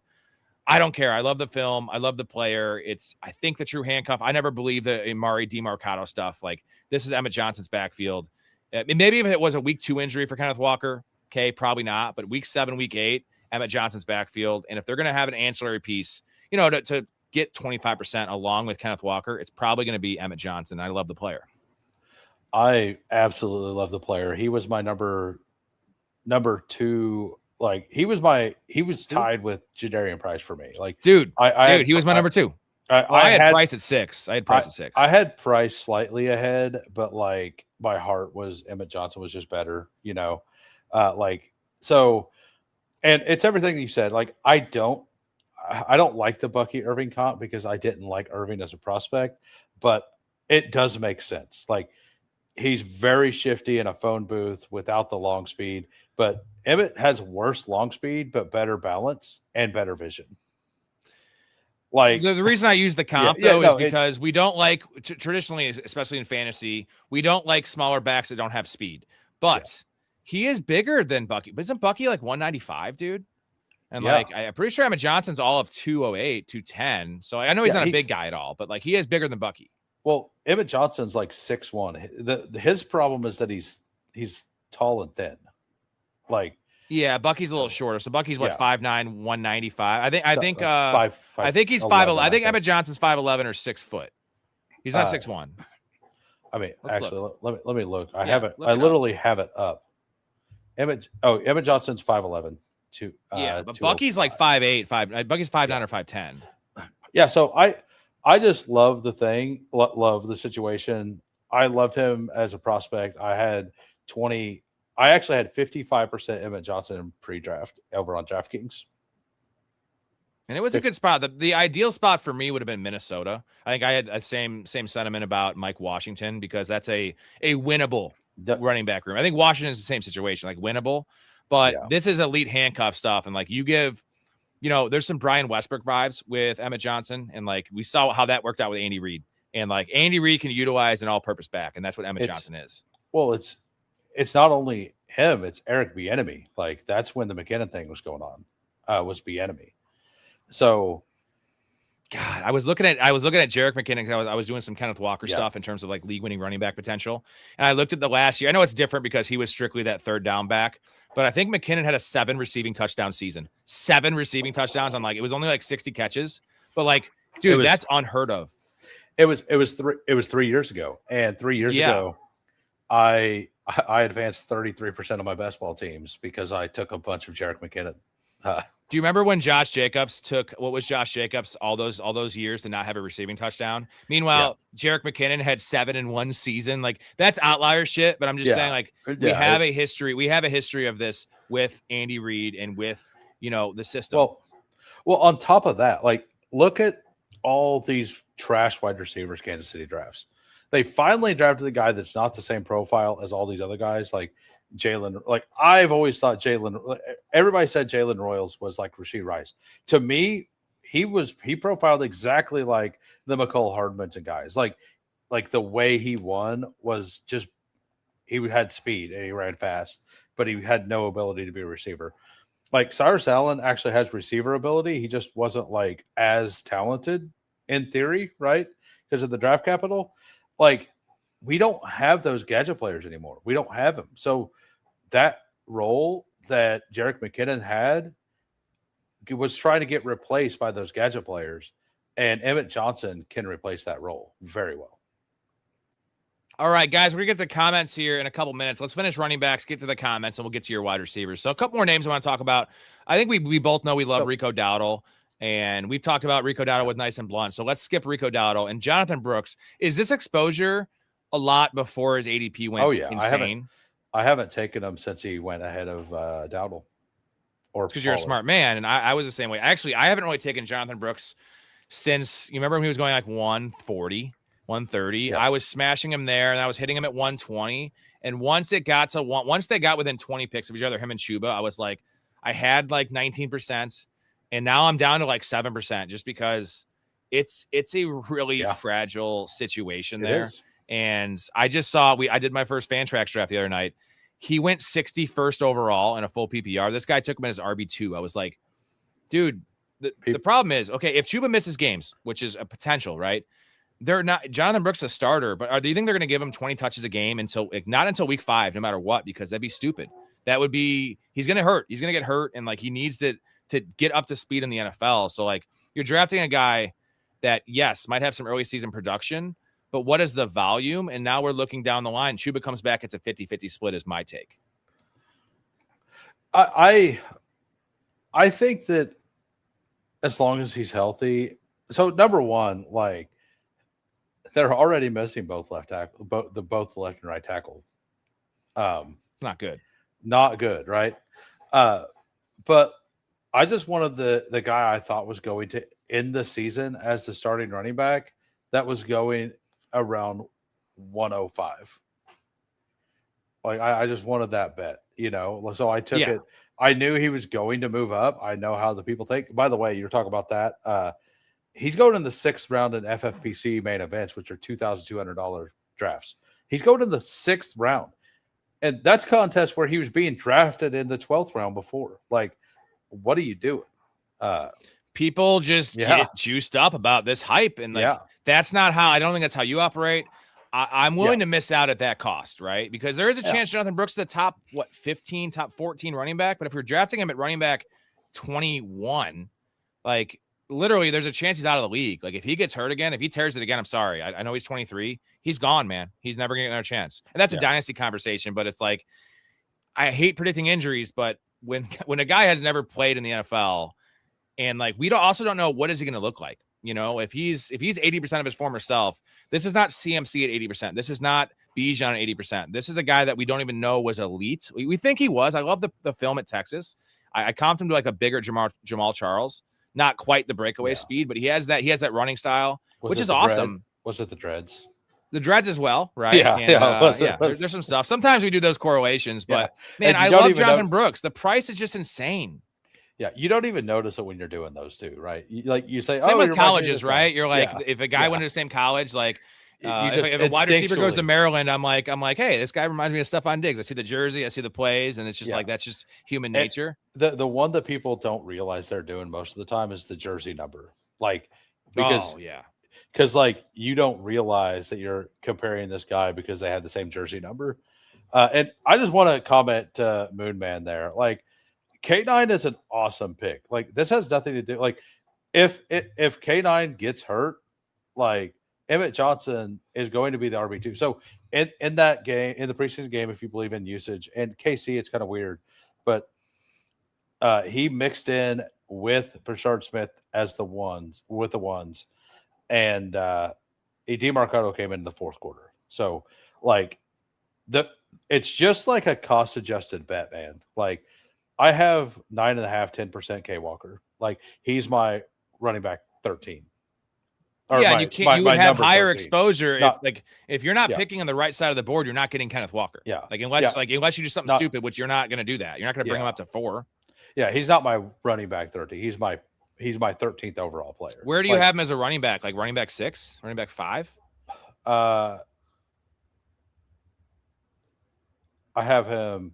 Well, I have Bijan Gibbs, then Genty, then CMC, Taylor, Cook, and then him. I actually have him. Was that 8? Let's play the game real quick. So you have Gibbs, Bijan, McCaffrey, and you want JT or Kenneth Walker? Oh, I want Genty above both of them. Okay, good. Genty or Kenneth Walker? Genty. Okay, Barkley or Kenneth Walker?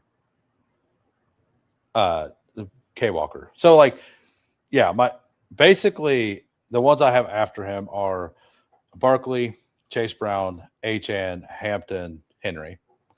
Everybody, you have Cook ahead of him, so you have him running back 7. Yeah. I'm on board with that. For me, that the tough decision is Barkley.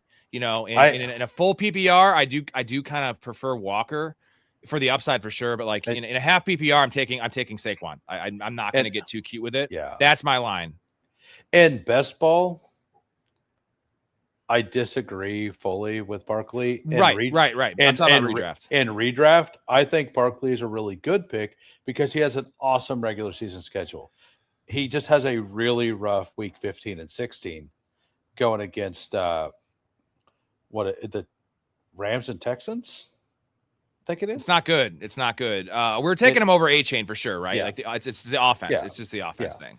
Yeah. We love K-Walk or K9. It's just like I want pieces of that offense that I like. I mean, I'm a Chiefs fan, so I want to root for my team too. So it's just the pass catching upside and what he can do with the ball in his hands, right? And exactly. I get the injury risk, but like, first of all running backs have injury risk. This is not a CMC situation. This has been some soft tissue stuff, some lower body stuff for sure, but it's always been like 3 or 4 games, which we don't want to hear because if it happens again, it's rough. But like they paid the guy, like the usage and then the depth chart. As much as we like Emmett Johnson, like they're not going to take Kenneth Walker off the field if they can help it. Whether that's game flow, whether that's the contract, whether that's the ability, like Emmett Johnson is not ever going to be Kenneth Walker. Kenneth Walker is an elite prospect. He's always been an elite prospect. Look at the advanced metrics. Look at the eye test. The problem has been vision. We talked about this earlier on the stream, on your stream. Like he became like Le'Veon Bell in the playoffs, man. Like the patience. He stopped moving laterally. He started actually hitting the hole and seeing the hole. Yeah, he started being patient and letting the hole open up. And then he's so explosive when he finally did that. He could be a top 5 pick next year if he does that again this year, because KC's offensive line is solid if he stays healthy. And then we won't take him because we're smarter than that. We'll make our money on him this year, and then we'll probably fade him next year. That's how you make money in fantasy. Ashton Genty, I think we don't need to discuss him. Blake Corum, 13%. I am really high on Blake Corum. Love him in redrafts even more. Now the price is a little pricey for me, but like, this is a usable handcuff, and it's hard to call him a handcuff, but like a guy that is a league winner. Where would you rank Blake Corum if an injury happened to Kyren? Let's just say season ender, whatever. Blake Corum is running back what? I can't put him above my boy Scadabo. So if there was an injury, you're saying you still want Scadabo over Blake Corum if there was no Kyren?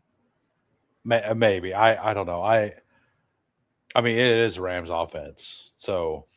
Dude, it's just look at what Kyren did all those years, with touchdowns. And I think top 8 running back, bro. I really do. Like, it's just we've seen Sean McVay just lean on a guy when he has a guy, and Jarquez Hunter. If he was the answer, I'm not writing him off. They would have played him last year. They would have gotten his feet wet. They did not. That is concerning. I was gonna say, do you know how many carries he had last year? Jarquez Hunter, what, 3? 0. Okay, there you go. Yeah, 0. So 0. I'm not saying it's over for Hunter, but this team has Yeah. Super Bowl aspirations. They're not going to trust the guy that has 0 NFL experience. Like Blake Corum has leveled up in a lot of ways since his rookie year, right? When he was essentially redshirted. Yeah. Like the pass protecting is just it's bad because of Kyren's being so good. Like he's not a bad pass protector. He's not a bad pass catcher. It's just Kyren's better at those things. Actually, in the last game they played, he actually had 3 receptions, which is the most he's ever had. And that was a playoff game. I love Blake Corum, man. I love him. Why do you love him in best ball? Is it just being a third running back that can give you weekly floor and smash? Well, everybody's talking about this 50-50 split.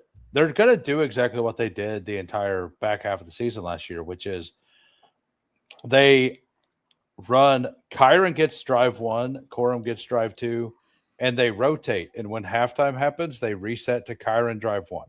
So that's why we get 60% Kyren, 40% Blake Corum. So if we get a game that it's just both halves are even numbers, Blake Corum is just going to have the same snap share as Kyren Williams. And in those weeks, that's a pretty big smash at pick 90 in the Rams. And the other point is like the snap share is one thing, and he definitely outsnapped him even down the stretch last year. But Kyren is used as, they want to protect Matt Stafford. So the opportunity share is actually a lot closer than the snap share would indicate. So I think the opportunity share down the stretch last year was literally 55-45. which is really close to 50-50. And the goal line carries were about the same, 55-45. If it's Corum's drive, they're not pulling him off the field. So like it's kind of weird to like flip the coin like that. But with the Rams offense and the price point of Corum, I'm fine with flipping the coin. That's actually why I think he's a way better best ball pick than a redraft pick too.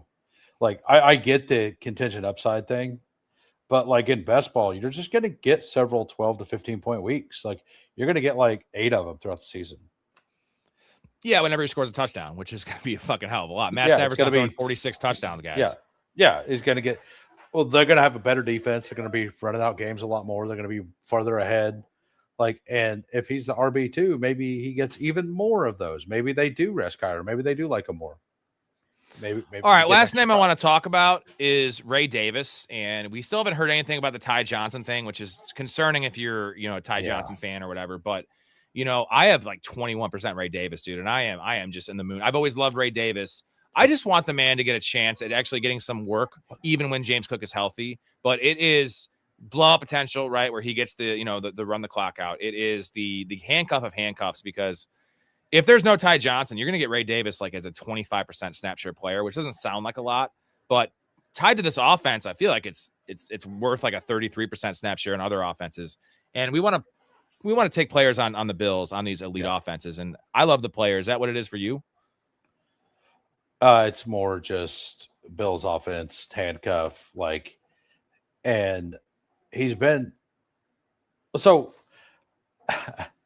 mine's a little more galaxy brain than that.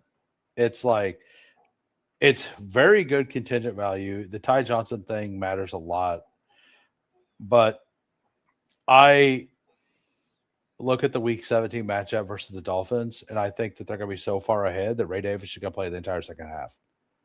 Yeah. I think if you have Ray Davis going into week 17, like maybe James Cook gets 20 points by halftime, but then you get 17 in the second half by Ray Davis. Yeah, there's a lot of ways it works out, is the point. And and like underrated pass catcher too. Yeah, and this offense is just really good. And James Cook was only like a 50% snap share player last year. Yeah, Ty Johnson was playing almost 50% of the third downs. And, it's like 50. It was like a 50, 30, 15, something like that. And I'm not saying Ray Davis slides into that role, but he's an underrated pass catcher. Remember I don't know what it was when he filled in for that. He filled in for 2 games in his career. It's been like 24 touches, almost like the Alexander Madison situation. Yeah. But he caught like a broken play, scramble drill. He caught like a 50-yarder, like a shoestringer ready to come back for the ball. Like, that stuff I want to see, And he ran through that one tackle on that play. Like he side shifted somebody, then ran through a tackle, if I remember right. Hey, this actually hits home to you, because remember the Kincaid drop on the same similar play where he was coming back against the Chiefs in the playoffs, and he dropped it. Ray Davis, that was the same Ray Davis play that Ray Davis caught the ball. So like if Ray Davis was playing tight end that game, you guys wouldn't have won that game. Probably not. I mean, a lot had to go right in that game for us to win. Like, a lot had to go. That's how you guys were operating for so many years. Let's get to some comments before we get to your wide receivers. Michael, what's up? Shout out to Michael, new Patreon member. Appreciate you, man. How concerned are we with Laporta injury? I drafted him yesterday. We talked about this at the top of the show. You said more concerned than the Tyler Warren injury, right? Yeah. That's not good. Well, I just because he has the history of it is all. Like, I'm not worried about either one, really. Chances he plays week 1. 90%. I was gonna say 85. So that's pretty high. Do you know where Laporta's from? Sam Laporta. I know he went to Iowa. Oh, he's from like an hour and a half from where I live. So right in between us. Yeah, he Highland, Illinois is where he went to high school. If you want to look up Highland, that's where he went. For sure. Hell yeah. I love Sam Laporta. Yeah, my uncle's old employee, like one of the older guys used to work for him. Like his granddaughter was friends with him, so I got like, I started liking Laporta because there was one of my family friends was Laporta. Moon Man, since y'all are on the Rams, what are your thoughts on Terrence Ferguson? I have him as my second tight end to Kraft. Well, there's a problem there is they both have a week 11 bye.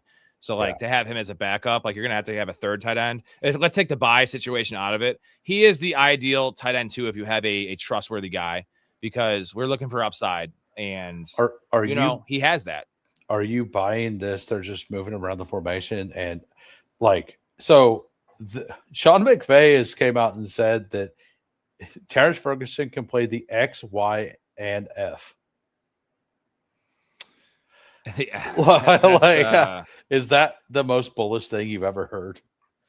It is, and we hear this all the time about running backs taking slot snaps, and it never happens. In this specific instance, he loves playing 13. He loves playing 12. And like this is a way to keep that theory there, but not playing the heavy packages traditionally. And Terrence Ferguson, guys, let's not forget, he literally kept Kenyon Sadiq off the field at Oregon. Like that happened. He was a second-round pick. Kenyon Sadiq is kind of a raw prospect, but he's also a all-time generational talent in terms of, body type and speed score and stuff like that. So like Terrence Ferguson's a good player. And he is, if there was a tight end that's not named Brock Bowers or even Trey McBride, like Terrence Ferguson's a guy that could, kind of offer this to this offense. And Derek, thank you for the $10 banger. Watch as much as I could. Enjoyed it. Hoohames is legit. Sweet dreams, gentlemen. Sweet dreams to you, Derek. Peace. We love you, Derek. OG of OGs in the channel. Hopefully work isn't that bad for you tomorrow. We miss you sticking in through all these streams, but thank you so much, man. Yeah. Shout out that guy. Kind words. They everyone loves you, man. And all of you guys are awesome. Fantasy Football Garage. Maybe I'll do a poll who's everyone's favorite. I'm just kidding. Maybe you gotta juice them up a little bit, man. The answer, they're gonna say me. I mean, like, I'm just me. If somebody likes me, great. If somebody doesn't like me, great. Like, no, you're just a nice, humble dude that knows ball and is just a good guy, man. I can just tell. Maybe you're not, but I think you are. I'm pretty good at like gauging people. And within like 5 minutes talking to you, I'm like, this is my kind of guy. High school me may not have been. Adult me is like. Kraft has a week 5 by Ferg week 8. I think you're looking at last year. That was Kraft's last week year. 11. I know this. Yeah, they both are week 11. I know this a lot because both of those guys I have a lot of. Yeah, they're both week 11. That was last year. Last year, Kraft had a week 5 bye, right? And Ferg had a week 8 bye.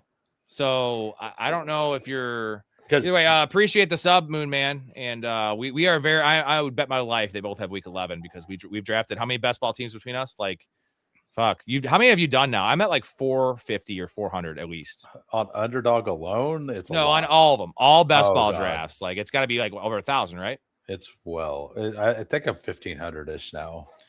Your best ball amount you've done this year is Wilt Chamberlain's body count. So on Underdog alone, I maxed the super flex. I'm not going to do the new one. I don't like the new structure.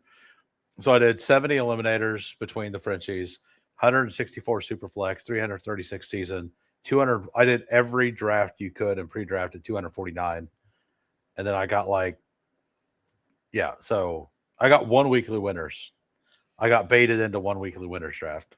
Oh, see, I did like 10. I did those because I know you have other platforms you draft, and I do DraftKings as well, but that was all they were really offering for that stretch. It was like weekly winners, eliminators, and BBM. And like, I was just like, whatever, I'll have some fun because that's what it is, but it's also just kind of a waste of money. I mean, there's so much variance in it, which I know you're sharp. Like the variance, there's already enough variance in best ball as is to like be fucking with that shit. Well, you got to beat 186,000 people to win 20K. I'm just trying to get like a couple $40, you know what I mean? And like just get my ROI up a little bit. Dude, and with drafters having the weekly winners element on it with a 5, like you can play for $250,000 up top with a $5,000 weekly winner on top of it for 15 instead of 10, like just sign me up for that. All right, we got to get back to your wide receivers. Before I do that, I do want to shout out Hoohames again for coming on. Appreciate you. And guys, make sure you check out his channel. We did a show earlier. Check that out. But I posted in the Discord. I will post it as well for all you guys to check that out. Make sure you sub. We don't even stream at the same times a lot of times, so it's not like you're going to miss out on me. And if you want to go over there a night a week, I won't be too butthurt. Just don't choose him over me. We could all win, guys. But yeah, Hoohames knows his shit. If you're into ball, if you're into football, if you're into good dudes that have good vibes and good music as well, check that channel out. I do want to shout out and just say thank you to all the people supporting this show. All these guys in green or in yellow, you see this. Tonight is the anniversary of the 1 year anniversary of the streams. The show, we just had our 5 year anniversary about a month ago. Same night we hit 3,000 subs. Super weird and spooky. But tonight is the 1 year anniversary.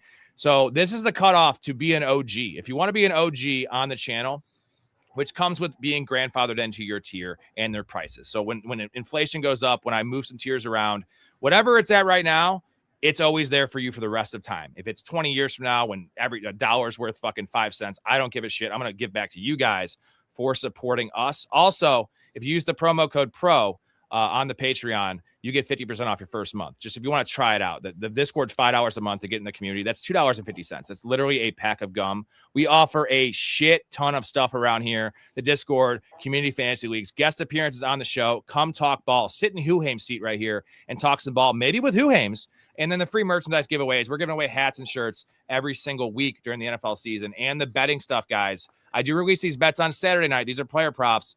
But you get them on Wednesday and Thursday when I place them. I do a screenshot of the bets with DraftKings or whatever app I'm using. 96 and 58 last year, Hoohames. These are all even odds bets. I don't bet lines because I bet what I know, which is fantasy. And 4-year sample size of about 60%. Most people charge like $100 a month for this shit because when you have proven winners, this is free. It's $10 a month to get, and then that tier gets almost everything, and you get the bets. Like it's going to pay off times 10 if you bet. I need to stop being lazy and just sign up for Bet 365, where you can get they those give lines. you free money. Yeah, I need to just do that. If you want to hear a bad bet that to not make, I made one earlier today. What's that? You know the one I showed you earlier? Well, I added to it. Yeah. What'd you add to it? Devon Achane first touchdown as well. So Devon Achane first touchdown versus Raiders, Scatabo first touchdown versus the Cowboys, and my boy, who we're about to talk about, Pat Bryant, first touchdown. A $5 bet pays $7,000. Hey man, on a 30% boost. So like stranger things have happened. Like I'll throw $5 at just 100%. To have fun. It is very fun. It's not very smart, but it's very fun. It's not. It's fine. You know what? When you win, you're gonna be the one laughing to the bank. And guys, if you are interested, links in the description for the Patreon or go to the website. Again, hop on over by the end of the stream. I'll give you guys some grace if you join tomorrow. Maybe I'll be an awesome guy and let you guys be an OG because that is an honor. And our crew is as dedicated and awesome as you and join these people. You see them in the chat every single night. You see them in the Discord. So appreciate everybody for even considering that. Let's move back to your exposures because we're running a little bit behind because we just having great football conversations. It's all good. Let's get to the wide receivers here. And we talked about this on your show a little bit, Stephon Diggs. This was all pre-signing, right? Oh, yeah. I haven't clicked him once. I was 23% when he signed. And so, that's smart, though, because you have your bag, and it's a cheap bag. And most of that's actually stacked with Jaden Daniels, by the way. It was a cheap stack, and that's just next level shit. He's a fucking wizard, guys. Chris Godwin is a guy I love this year. I know we drafted Ibuka earlier because he fell to the 4th round. It was best ball mania, but Chris Godwin is the value here. And obviously you're not concerned about, coming off the injury. I think he's had plenty of time. I don't think he's washed. I don't think he's the Chris Godwin of old, but Baker loves him. We want to buy in on this offense. 17% is pretty heavy, but I see the path there. That the price is nice. So I don't like the I think that the Bucs are going to spread the ball out a lot more. If you watch Godwin last year, he was not right. And it was that he wasn't he wasn't trusting his legs yet. And that was causing him to drop the ball. I don't know, in those first games, you could see it. If you watched every game and you paid attention, he didn't try to catch the ball the same way he did before. And everything that's come out, as soon as first training camp came out, the first thing you heard is Chris Godwin looks like himself. Yeah, a trusted veteran. So as soon as that came out, I'm like, yeah, I'm all in. And I was already in on the McMillan. I like McMillan. I like Hurst, but he's the proven veteran. He's the slot guy. Baker, he was absolutely destroying fantasy 2 years ago. Absolutely destroying it. Easily the wide receiver 1 on the Bucs.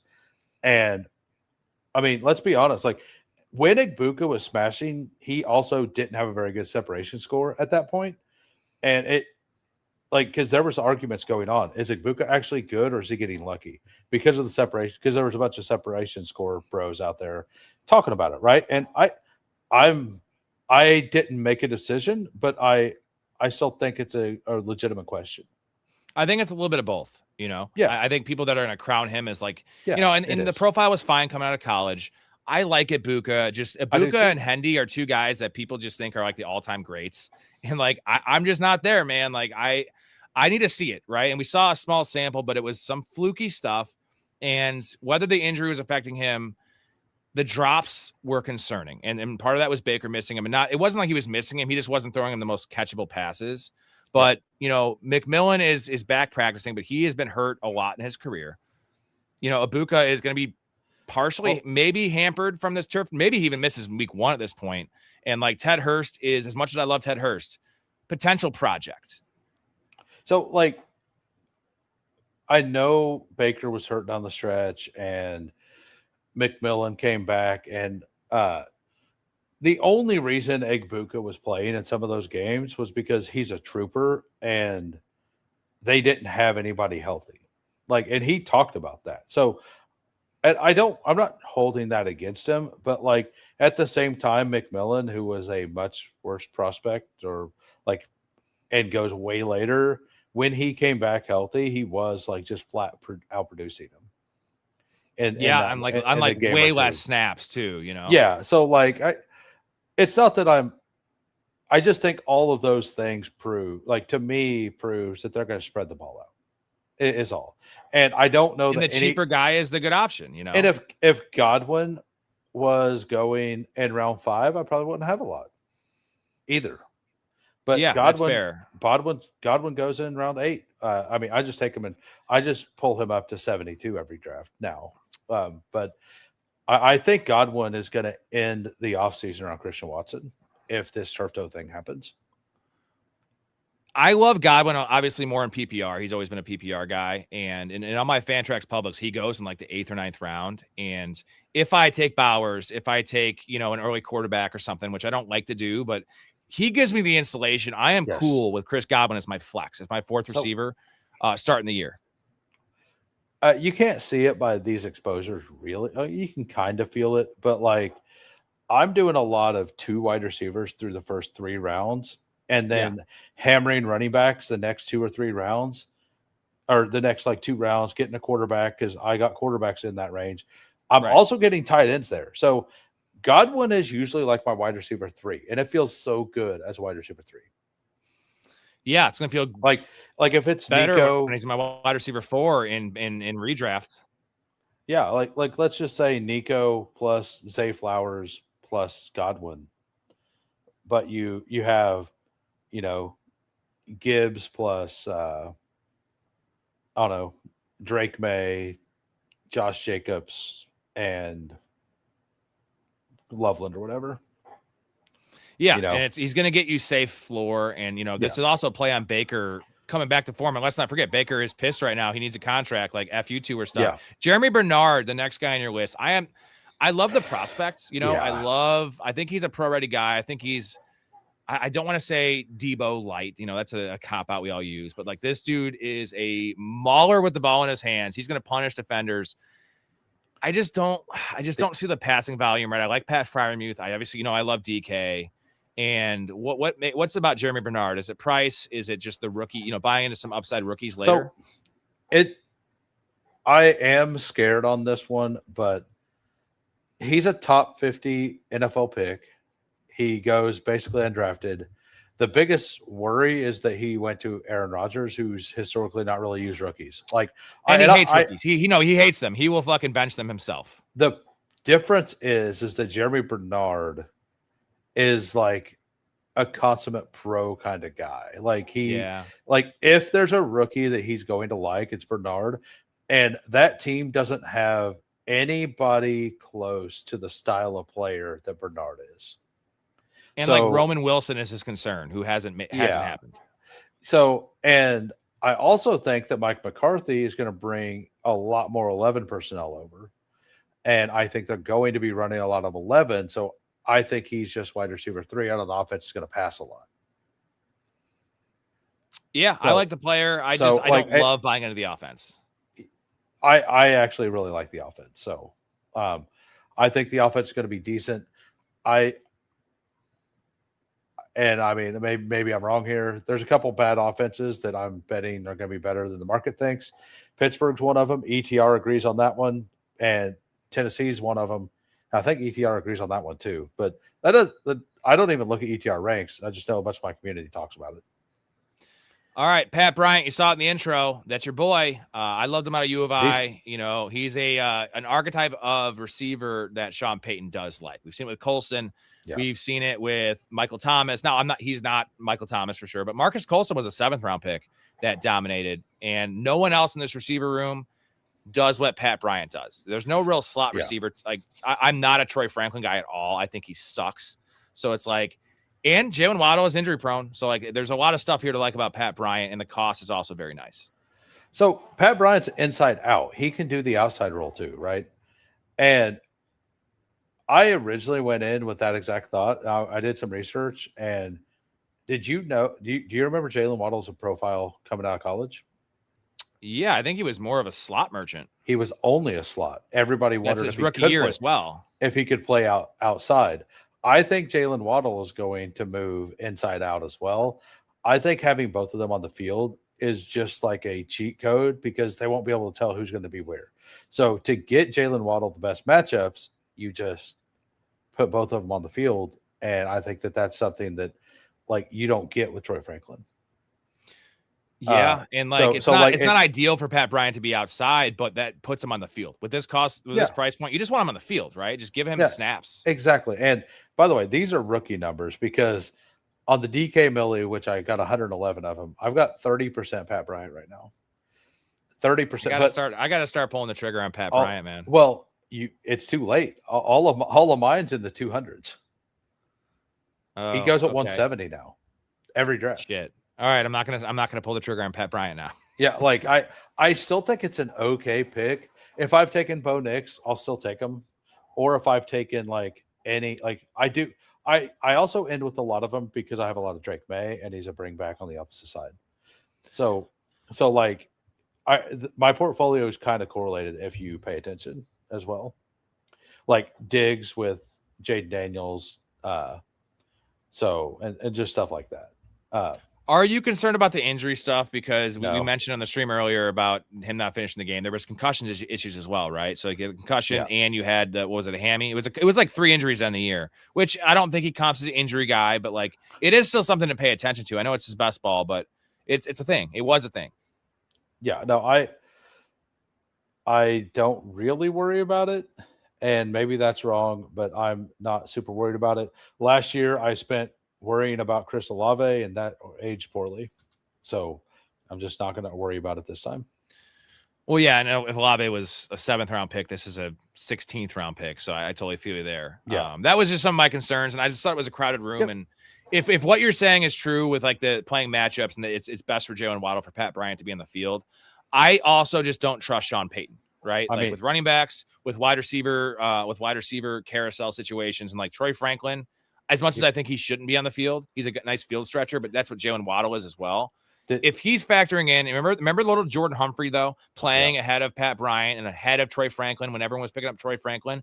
That happened. And, like, that makes me a little hesitant because, like, little Jordan Humphrey, bro. Need I say anything else? Like, that was a thing. Here's two points. Number one, I'm going to ask you a question, and then I got 2 points. Did you watch my intro, my video for the Iron Throne League? I did.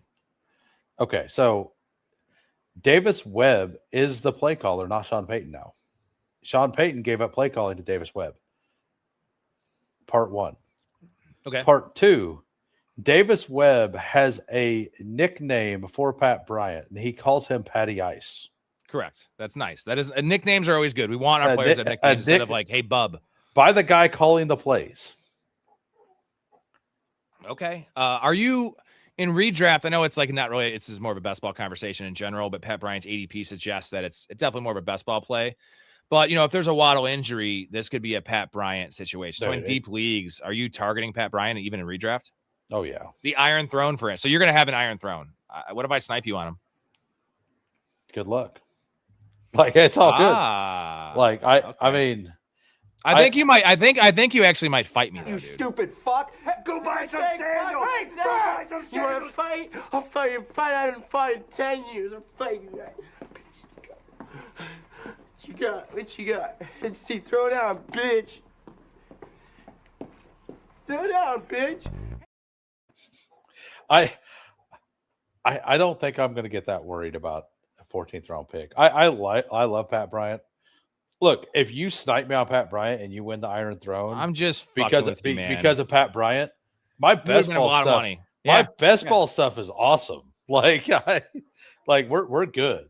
That's what I feel like in my home leagues when the guys, they don't always watch my show, but like they definitely cram like for a test. And like last year, my highest owned players were Kraft, Olave, Javonte, and Pickens, and then also Justin Fields. But like I had 14 shares of all those players in 36 leagues, and I played 5 home leagues last year. I didn't have a single share of any of those players in my home leagues, which, like, do the math. You know what I'm saying? Right. Because the public leagues, no one knows that I like these guys, and I was taking them, a couple spots at an EP. But in my home leagues, bro, they were getting taken 2 rounds early.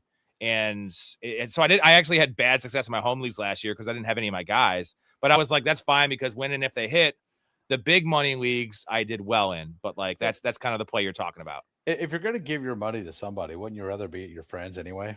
Yeah. See, great call there. Denzel Boston. I'm a Concepcion guy, but he goes much later, and this is half PPR. Like a Concepcion, I feel like is a better PPR merchant. Boston potentially has higher touchdown upside, but definitely way cheaper price. Do you like the prospect? Do you like just the range he goes, or what is it about Denzel Boston? I had Cooper, Boston, and Casey Concepcion all in the same exact tier. I liked Cooper more, which seems to be wrong. And I was just buying the cheap piece because Denzel Boston was going to 170 most of the year. 160, 170. Yeah, now it's the 140s, right? I used to have 20%. So okay. All of these exposures are literally people other than Cooper. They're all people that I had bags of when they were going cheaper. So you predicted the market like in my prop bets when I bet everyone at 60 yards, and by the time Sunday comes around, they're 66. Like, sometimes the gap is so big, I hedge, and it's like if I get 60 and I have 150 on 60, I bet 40 on the under at 68, and there's a chance they both hit. And that's what I did with the running backs, or I tried to do. And I thought Pollard was going to move up, but the injury scare on Pollard really hurt him, and Cam Ward looking as bad as he did really hurt him as well. So, you can't be 100%. You can't be 100%, right? By the way, Trey Tucker, I want to point something out tonight. The Raiders did not play their starters, and Trey Tucker was not starting, and Jalen Naylor was out there. Not a good sign for Naylor. It's a great sign for me. I've not taken Naylor yet. Yes, sir. I have quite a bit of Trey Tucker. I have like 1% Naylor, and I do phrase it like this: in the 14-man league we're playing the Iron Thrones, I would rather have Naylor in PPR in a redraft, because I do think he's going to be a guy that gets like 4 for 30 which is sometimes what you need in a deep league. Where like Trey Tucker is a best ball guy, where it's like 2, 5, 3, and then he hits like a 19-point game. And that's what we're looking at for in best ball. And Trey Tucker is like a poor man's Zay Flowers. Maybe poor man's Zay Flowers. Yeah. I answered the question in the chat, by the way. And so the worst pick I have right now is probably Rashee Rice too. And I actually the 2-3 turn Rashee Rice. Was that where it was usually at? It doesn't matter because he's not going to move back to the 4-5 turn. Right. So it literally doesn't matter. I've got combinations with Gibbs, Bijan, Jamar Chase, Puka. That's what I've got. And I'm going to start taking shares of the other guys. If he starts moving down the board. Now, I still think, I was talking about how I really like the KC schedule for the playoffs, because I think they're going to be battling. I just think that he's not 100% now. Maybe he starts slow. I thought he wasn't going to start slow, but even if he starts slow, he missed 6 games last year and fully spashed until Mahomes went out. Yeah, and then he went out with that mysterious shutdown injury, which pissed me off because I had quite a bit of Rashee Rice. And So even let's say he plays but isn't 100% for 6 weeks, and you get 2 weeks out of those 6, and then he turns into Rashee Rice. Like, number one, we have a week 5 bye, so maybe they rest him week 4 if he doesn't look good, and he gets 2 weeks. I'm not worried about him missing time. Am I crazy here? Like, I feel he's not going to miss time. He's just number one. Like, if he is hampered a little bit, I'm not super worried about it because that matters more when you're trying to beat man, and he's never been able to beat man, right? Or downfield at all ever. And your buddy the other day, I don't know who the guest was, but you had somebody on that was like very anti Rashee Rice, and that's Storey. I'm sure it's Storey. Oh no! Was it with two guests? Was it two guests? Yeah, 2 guests. Yeah, Tom and Nico. Tom was on the far right, the younger kid. I completely disagree with what they said about Kenneth Walker, because I believe that Kenneth Walker is going to bring up the defense and that intermediate level which Rashee Rice goes in. They were saying there's going to be more people in the lane to throw, but it's Patrick Mahomes, man. That's just less people behind Rice. Yeah. So I think it's just good. Like, I think if we get a run game going and they have more people in the box, like, Rashee Rice is awesome with Yak. And I mean, it's Patrick Mahomes. Like, as much as I drag on him for not being able to throw the deep ball, like, he is insane at the intermediate stuff. Let's play the Rashee Rice game. Let's make this redraft and PPR redraft. Let me give you some names here.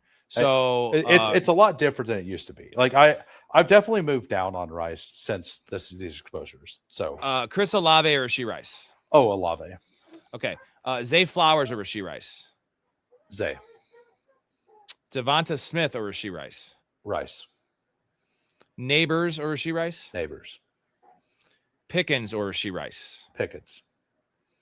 Ooh, Garrett Wilson, Ted McMillan, T. Higgins. Yeah, that's the Devonta Smith's the line for me. I'm a lot lower on the Eagles in general. Maybe like I could be wrong here. It's a vibes thing. Vibes don't feel good to me. Rice it's a fragile situation for many reasons, right? Mahomes has to come back and be good. Rice has to not get suspended. I'm not saying he has to do like not do anything stupid again. With the injury stuff, like he's just never played a full season. When I thought he was fully healthy, or when I thought he was going to be healthier than Neighbors coming in, I wanted him ahead of all of those names other than like Nico was the cutoff. It was AJ. It was Nico. Well, actually, it was AJ Brown because I have AJ Brown after Nico. But it was Drake London, Nico Brown, then Rice, then Rice. And now I've slid him down past all those guys, mostly because I have a bag. If I didn't have the bag, I'd still be taking him at the 8% clip. All right, let's wrap this up with some tight ends. And Jonathan, you were just in the ER, man. You texted me. He had a knee injury. How is it? What is a knee injury? How you doing? I gotta say this. We have a joke on the channel about MCLs, about meniscuses, and I really, really, really hope this is not a meniscus. He had a meniscus issue, which totally tanked Derrick Rose's career. Time we hear meniscus now, that clip is just in lasered in all of our brains. Do you want a better meniscus story? I do. So a guy I used to work with, an old guy, not an old guy. I guess he's the age I am now. He was like 48 or 49. I'm not that old yet. I'm close, but I work in a warehouse, and he was working in a warehouse at the time, and he was doing something on a truck, not at work, like just on a semi. Well, he jumped off, like he fell off, whatever, and twisted his knee and tore his meniscus. Well, he came back. Well, he came in not realizing he done it, trying to work through it. And he couldn't even walk. And he's like, "Oh, I need her." Well, he went to the doctor. He came back in, and he couldn't say the word meniscus. And he just told people he tore his biscuit. Come on. Yeah, he's like, "Yeah, I tore my biscuit." It was definitely the thing, man. Dr. Ray would not. You got to know how to pronounce. He had a meniscus issue, which what totally tanked Derrick Rose's career. Yeah. So yeah, I tore my biscuit is what the guy would say all the time. It was great. Jonathan says so far possibly meniscus. Actually, I go to see Dr. Ray, an orthopedic doctor, tomorrow to find out how bad it will be. I'll update the peeps in the Discord tomorrow.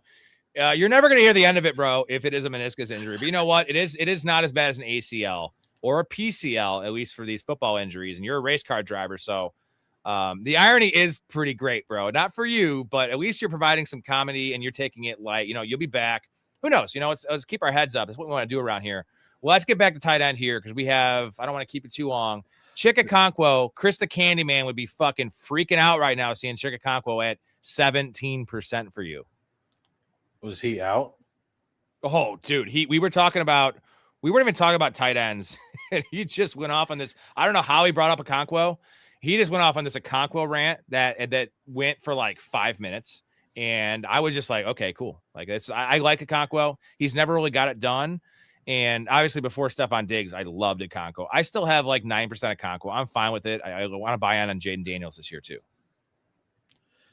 So I mean, I love Jaden Daniels. I love the offense. He's a cheap sacking piece. He's another guy who, and I had 24% Okonkwo because he started best ball season at 160. And I buy him some, like if I have a stack or I'm into Trevor Lawrence, I'll like take an Okonkwo share. I don't buy him a lot where was going because I expected the Diggs signing. So I basically, I'll take him around 145, 150 sometimes, but he's a fine pick now, not a great pick. But like the man hasn't had a quarterback ever. Correct. Yeah, Ever. Like this man has went from Malik Willis to Will Levis to Cam Ward, all his rookies. Right. Gross. Like all his rookies. Like, come on. Like you can't. There are situations you can just throw every stat out the book. Like everything that happened in Minnesota last year, you could just throw it out the book. Right. You can throw all of Tennessee's passing the last 3 years out the book. And you also saw once they changed coordinators last year, Okonkwo actually did do better. Not saying it was great, but it was better. I mean, the whole offense was better, right? And Jaden Daniels, supported Zach Ertz. Dusty-ass Zach Ertz, by the way, had a really good year in 2024. Got me 9th place in the flock tournament. I actually had McBride and Ertz.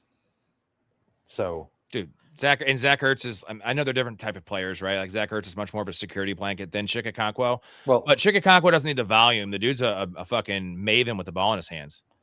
Well, yeah. So like that was my entire theory. Like even in pre-draft, like Jaden Daniel, they're not going to add anybody. They signed him to a pretty big deal.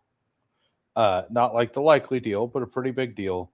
They have nobody, like even with Diggs, like the Diggs signing, people was like, oh, it hurts them.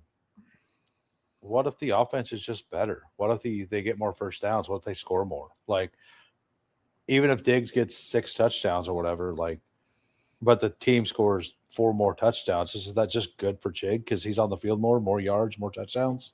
Right. More opportunity. It might lower his target share, but he'll make that up in touchdowns, is what you're saying, right? Yeah. So, like, I don't understand. Like, if it's an already crowded receiver room, I understand it. Like, if the Rams were to add Keenan Allen, like, yes, it would be gross. Like, yeah, someone was going to play those Diggs snaps anyway, whether it's Williams or Luke McCaffrey or any of those guys. Yeah, but is it bad that that's a functional player? Like it's like I think it being a functional player is good, right? And he's not a full-time player, right? He's going to be a 55, 60% snap share. That's what we saw last year, right? In England. I think everything that you read from like fantasy points, all that stuff, everything I've seen, when Diggs was on the field, he didn't need to be taken off. They were just being really dumb over there using rotations and stuff. Which has me a little worried on AJ Brown because they have the same offensive coordinator, all that stuff. They still have Matt Collins there. They added more wide receivers. So I worry a little bit on the AJ Brown stuff because nothing changed except for the names. Like, and that's just a couple of the names. And a lot of those rotational in and out pieces are still there. Now, they may just run out Dobbs plus AJ Brown every single play, but they definitely didn't do that last year. No, Devonta Smith has always outsnapped AJ Brown, and like that's the thing. AJ Brown, when he's on the field, he gets the ball. I want to pick your brain about some more about the Commanders. I'm a big Terry McLaurin guy this year. Me too. And I'm not worried about the Diggs signing. If anything, yeah, maybe again targets go down, but my concern with out signing somebody was what we saw with DK Metcalf last year. Of like he just never had a shot because it was blanket coverage, it was double teams, and Terry McLaurin is an elite player. I'm sorry, I don't care about his age. He's always been great. We want to buy in Jaden Daniels. Are you like fully in on McLaurin this year? So he didn't make my exposure list, but he's like like my wide receiver exposure list are a little higher than the other ones. He's like 12%, 11, 12%. That fifth round, like fourth and fifth round, are just so loaded with talent. Like there's so many players I don't want to fade. So many of them. And Luther Burden or Terry McLaurin right now. I mean, I'm an anti-Burden guy. I'm a Roma Dunze over the Burden guy. I've been there. So, but you're not going Rome over McLaurin though, right? No. So I personally think that Terry McLaurin should just go right behind Jalen Waddle. Yeah, I actually would want like McLaurin over Waddle. Honestly. I like 43, 44. So, but I moved him down my ranks just because I can get him whenever. I know he's there. And you structurally usually want a running back there instead of a wide receiver. I love Terry McLaurin. Always have. Yeah. Speaking on Terry McLaurin, since we're doing this, new offensive coordinator there. Everybody's all about like how Sean Mannion's the smartest guy ever. What if Sean Mannion is just the most average dude ever, but the guy they had last year is just the worst dude ever? It's like what? That's probably the case, right? Right. There's a lot of ways this works. Right. Like what if what was his name? Like what was his name last Petullo. year? Kevin Petullo, yeah. Like what if he was just the single worst coordinator to ever have walked the earth? He was, because he's best buddies with the head coach, and it's just like he should have been fired week 6.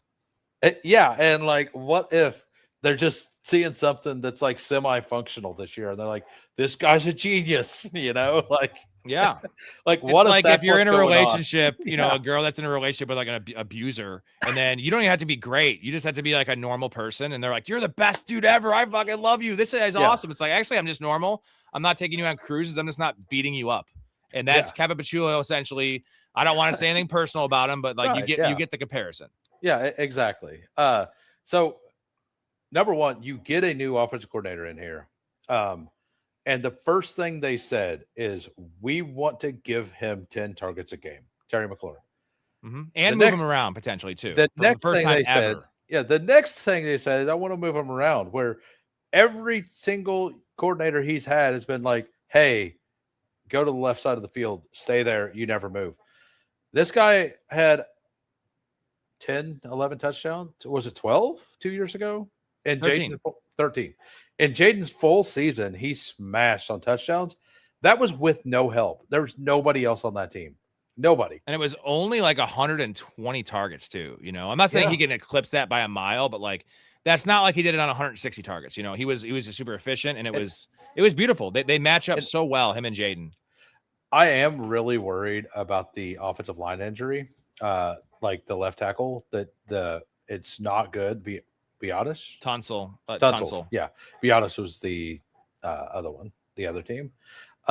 That was the Chargers. Yeah, it came from the Commanders. Yeah. So they already lost him, and now you're losing Tunsil for it's a pectoral, right? Probably this season. It's like late season. Maybe he comes back. So I do worry about that, but like I like offenses that move the ball, and having more options gives him less double coverage.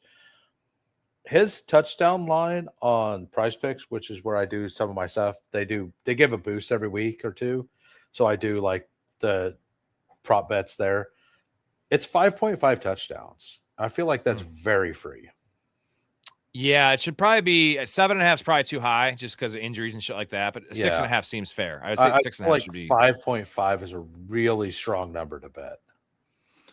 I think it's probably baked in with some Jaden Daniels injury risk, right? It's not even McLaurin's injury risk, is that he is tied to a fragile quarterback. People think a fragile quarterback situation. I don't know. So, Jaden Daniels stayed healthy as a rookie. So you'll see that I am into every elite tight end except for Trey McBride here, basically. Yeah, real quick, let's get to a comment. Jay says, is Cyrus Allen hype for real? And you're a Chiefs guy. What are your thoughts on Cyrus Allen? I kind of mentioned this earlier. Like, he's the first actual wide receiver prospect, not just gadget player that we've ever drafted. So there's that. So there's an actual chance. I don't know if it's real. It may just be kind of like the Kevin Patullo thing, to where we've never seen a real wide receiver. So now that we have one, we don't know what to do with it. I think that he's got a clear potential for that role, and we need that style of receiver to work out for us.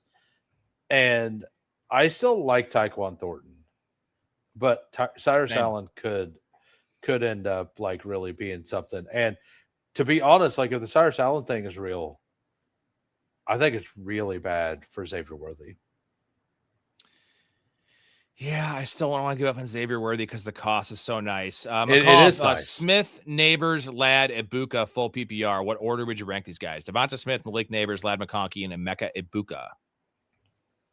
Neighbors, Ladd, Smith, Ibuka. Damn, you hate Devonta Smith this year.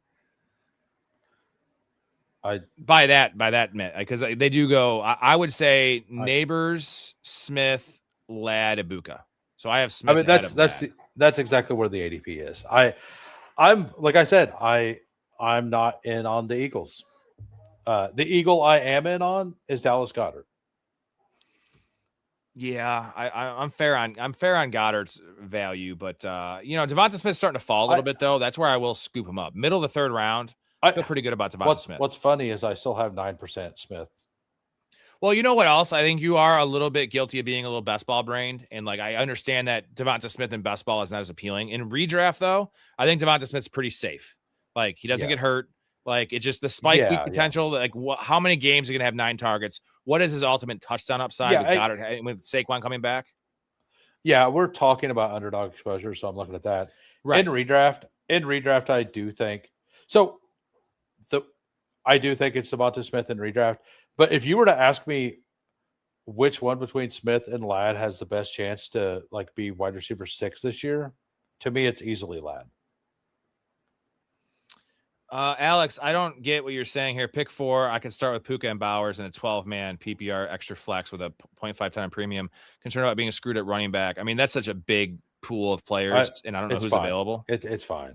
Like Puka Bowers is awesome. Like, you can wait a little bit. You can get like Ramondre plus Rico plus Pollard plus Core. Like, I read it wrong. I thought he said like pick 4 players. I was waiting for the 4 players. No. He's 4. Yeah, he has pick 4. Yeah. Oh, dude, tight end premium. Bowers shouldn't even be there. Like, if Bowers should be a fucking first round pick. Yeah, honest. The $2,000 FFPC drafts where they have tight end premium. 12 mans, Bowers goes to like 103, 104. Yeah, so, 4th pick. That's what I'm saying. That's where he should go. I mean, if he has 100 receptions, that's 150 receptions for a wide receiver, and Puka's the only guy that can do that. That is, you essentially get 2 Pukas in this team. So sorry, Alex, I missed your comment earlier. I was confused by I read it as like pick 4. I know we're not in the regular season, but that's usually what I'm used to. Well, sorry about the delay, man. It's 0.5 tight end premium, so it's not as much, but like you did the math right. It's because like full tight end premium, that'd be 200 receptions. Yeah. Thank you, Jay. Appreciate you. Well, usually an FFPC, it's 1.5 for a tight end, and it's 1 for everything else. So that's essentially the same thing, right? Just it's an extra half point. So it's like 150% of what a receiver gets or a running back gets. Yeah, but it's FFPC, the rankings I was giving, they're full. It's like full extra point. So every reception, you get 2 points, basically. Oh man, Tyson is so the timeline is 2 months from a couple days ago. So it's like week 5 is a safe projection. But we talked about this earlier. The problem is that they have a week 8 bye. And if it's slower than that, then why would they rush him back? Because if they rush him back and it happens again, he's going to be out for the year. And week 8 bye. There's zero way they bring him back just in week 7. So if he's ready by week 6, he could come back for week 6 and 7. Mm-hmm. But if he's not ready by week 6, there's zero reason for them to wait. So he's basically like, you're either going to get those 2 games or you're going to not get him for the first 9 weeks, or you're not going to get him until week 9. Now, the Cardinals and Jets would bring him back for week 7 because they're stupid. But like any organization or head coach or GM is going to be like, we're just going to sit him down for one more game, even if it's a must-win game, if they're 3-4 or 3-3, whatever. Like, that's a good call, and I'm pretty sure that's the case. So I would say, what do you think the chances are you see him before the week 8 bye? I have a number in my head.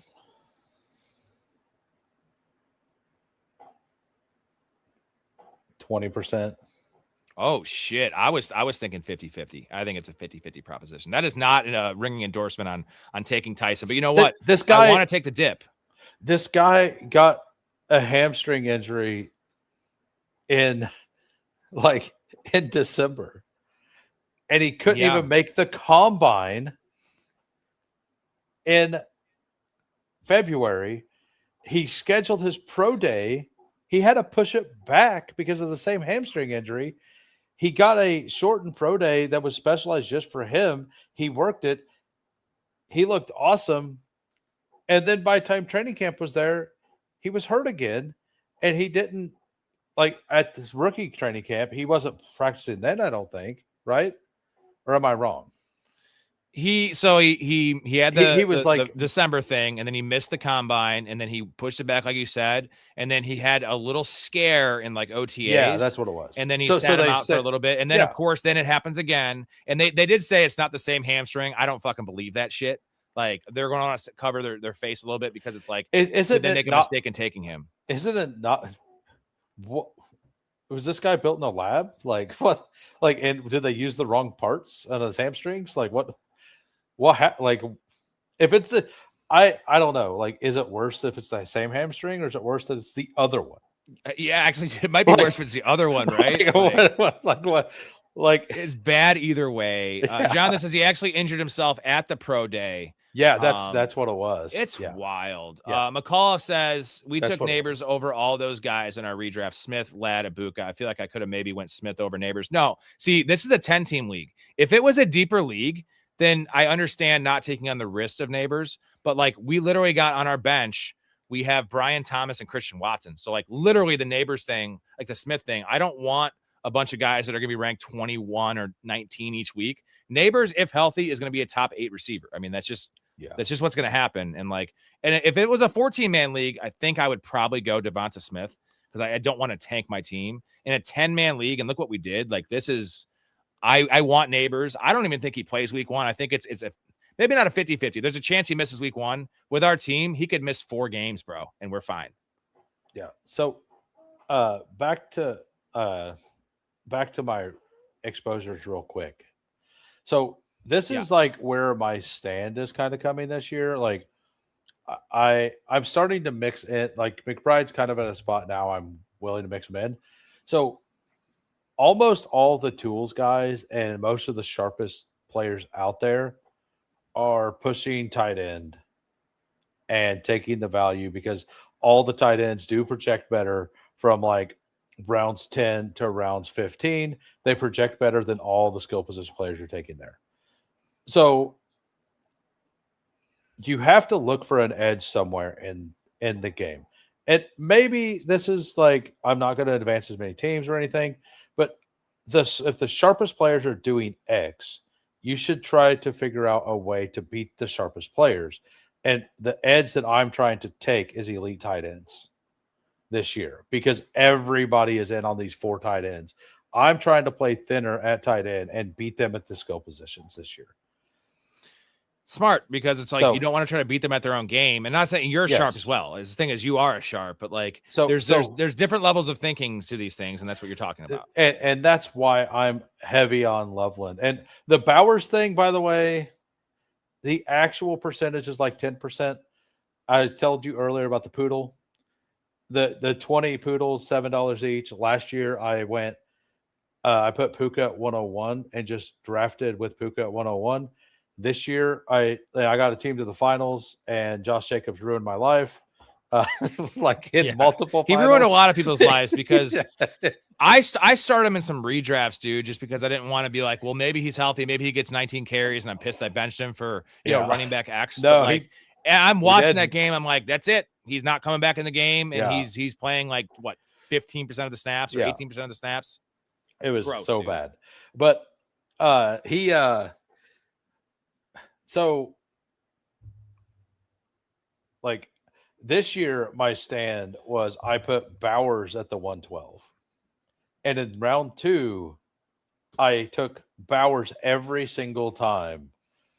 And I refute. I also, one of the things I think is actively bad this year that people are doing and actively trying to do is Genty Bowers. I think Genty Bowers is the single worst thing you can do in best ball. Limits your upside. I know there's the counter. I actually heard you on the show with who's the he's a very loudmouth dude.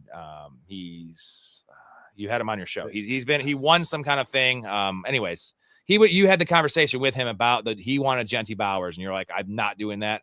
I agree with you, brother. Like, if it was 2 players on the fucking Rams, like, okay, but like this is. There's just no way they both smash the same week. And if you're going to bank on one guy taking a step back, I think they're both going to smash every week.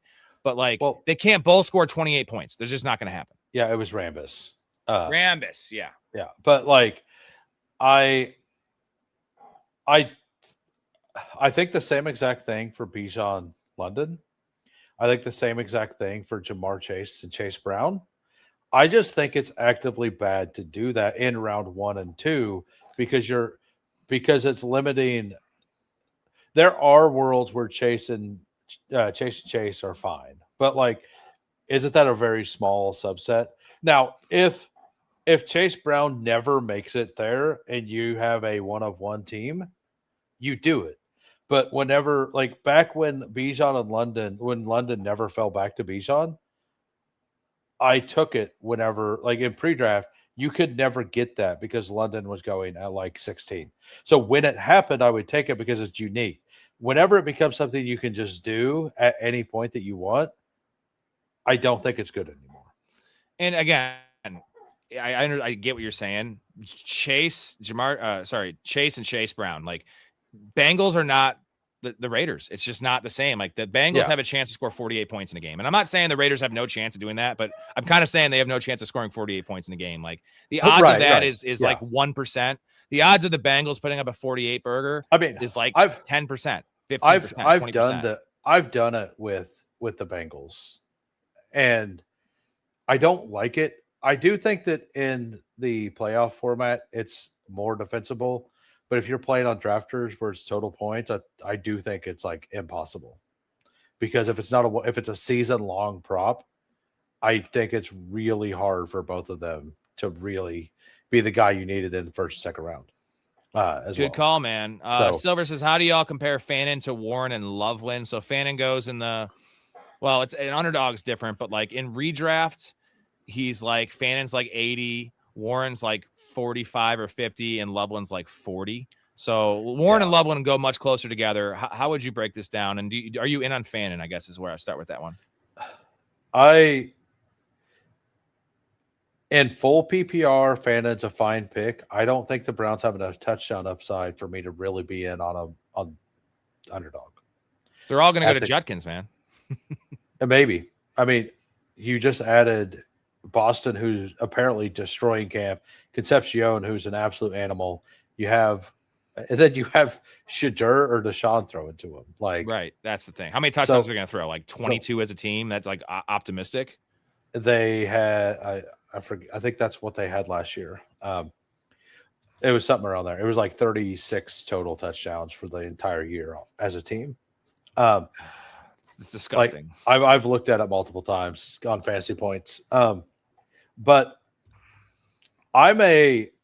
and this is one of my hotter takes this year. And I was saying this in pre-draft, and it's a hot take that some people are saying now, like that are sharp, that I would mostly just rather have Colston Loveland straight up over McBride.